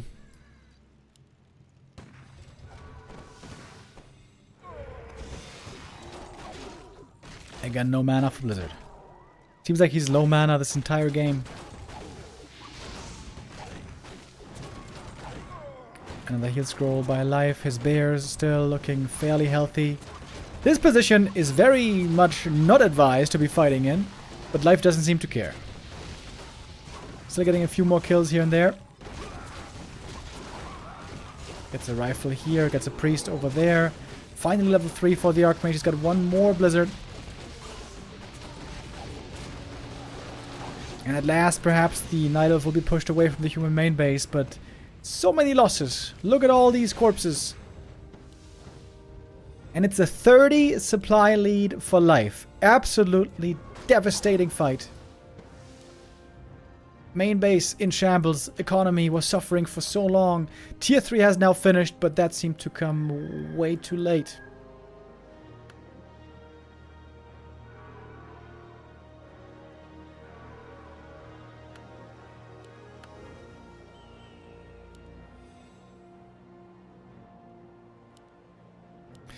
Priest Master Training being researched, that is indeed good. But Life is up at 80 supply. Closing in on double level 5. Back at home, the Moon Juice is not looking good, by the way. We have some more at the expansion, but the staff won't land the Demon Hunter there.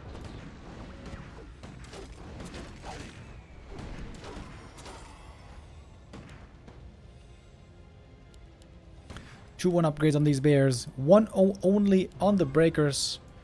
1-0 on the rifles. The town is under siege.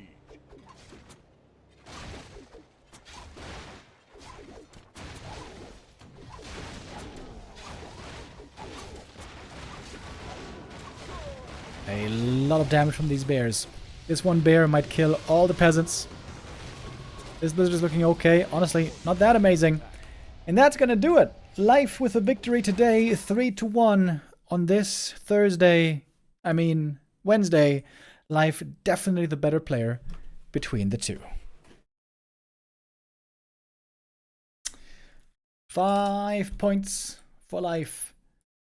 And only 1 point for Sock. This is not great news for Sock as we look at the standings. Oops. Oh, my bad. Sock. Has this been updated now already? 1-3 against Life. Sock with 9 matches. Yep, Life with 8 matches. Yeah, this did update. So this drops Sock down a little bit. His average points per match now 3.0. For Life, it's 3.38. So this might be how Life separates from Sock. Moves further up in the midfield. And this lands him right next to Lawlight, right behind Infi. So our top ranks after Playday 19 are Happy still in first. Still with very few matches played. Labby with 8 matches. 4.5 average, also really good. Behind that, Kaho, our most successful Night Elf so far. 1-0 with a big win today. Making the Undeads look very successful so far this tournament. And Fortitude, our highest ranked human, along with Infi, actually. Infi, right up there with him. Life behind that, Lawlight behind that. This is all pretty close. Lin behind that. Sock now a little separated from the rest, but a couple of good wins could get Sock up higher again in the points and in the point average. Then here we get to the lower end of things, below 3 points average per match. That's Colorful, that's FoCuS, that's Moon, and then Starbuck with good points today. 4 points today for Starbuck, so perhaps he can still get out of the bottom 3, maybe, if he's got a good rest of the season. And Fly, well, Fly is doomed, to be honest.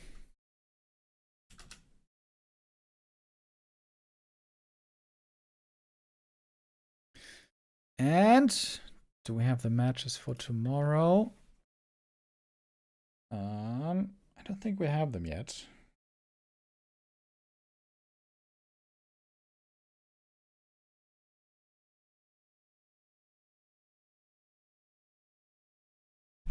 But tomorrow we are going to be back with 3 more matches once again. 3 best of 5s as every day here in the Super League.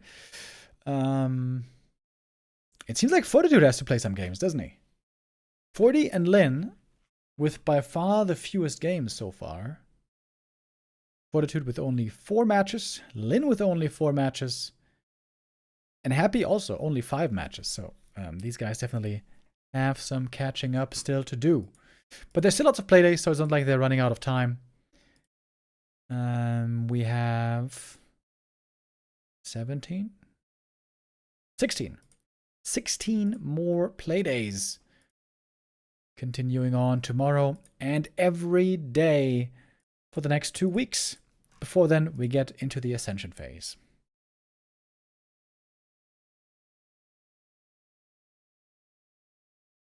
Okay, and here we have the matches for tomorrow, by the way. Tomorrow we have Happy versus Labyrinth, Kaho versus FoCuS, and Lawlight versus Starbuck.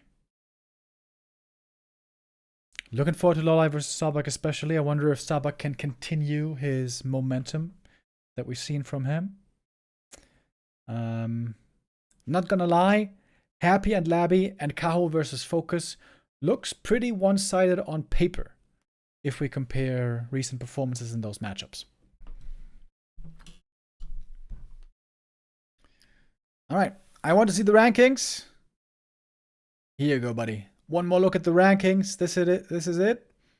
Happy Labby number 1 and 2 facing tomorrow. If I wanted to fake hype up this series, I would say, oh my god, number 1 and 2. Oh my god. But the truth is, Happy almost always beats Labyrinth. He might actually have a 100% win rate. Let's take a look. Well, what'd you look at that? Happy versus Labby. 100% win rate. Happy only ever lost 7 maps to Labby in 21 series. That is crazy. Dude, last time Labby took a map from Happy was 2023. 2 years ago. That is actually crazy. Yeah, so, excuse me if I don't think this is going to be the closest game tomorrow. Admittedly though, Labby is in the best shape of his life right now. Perhaps if there's ever a time to beat Happy, it might be now.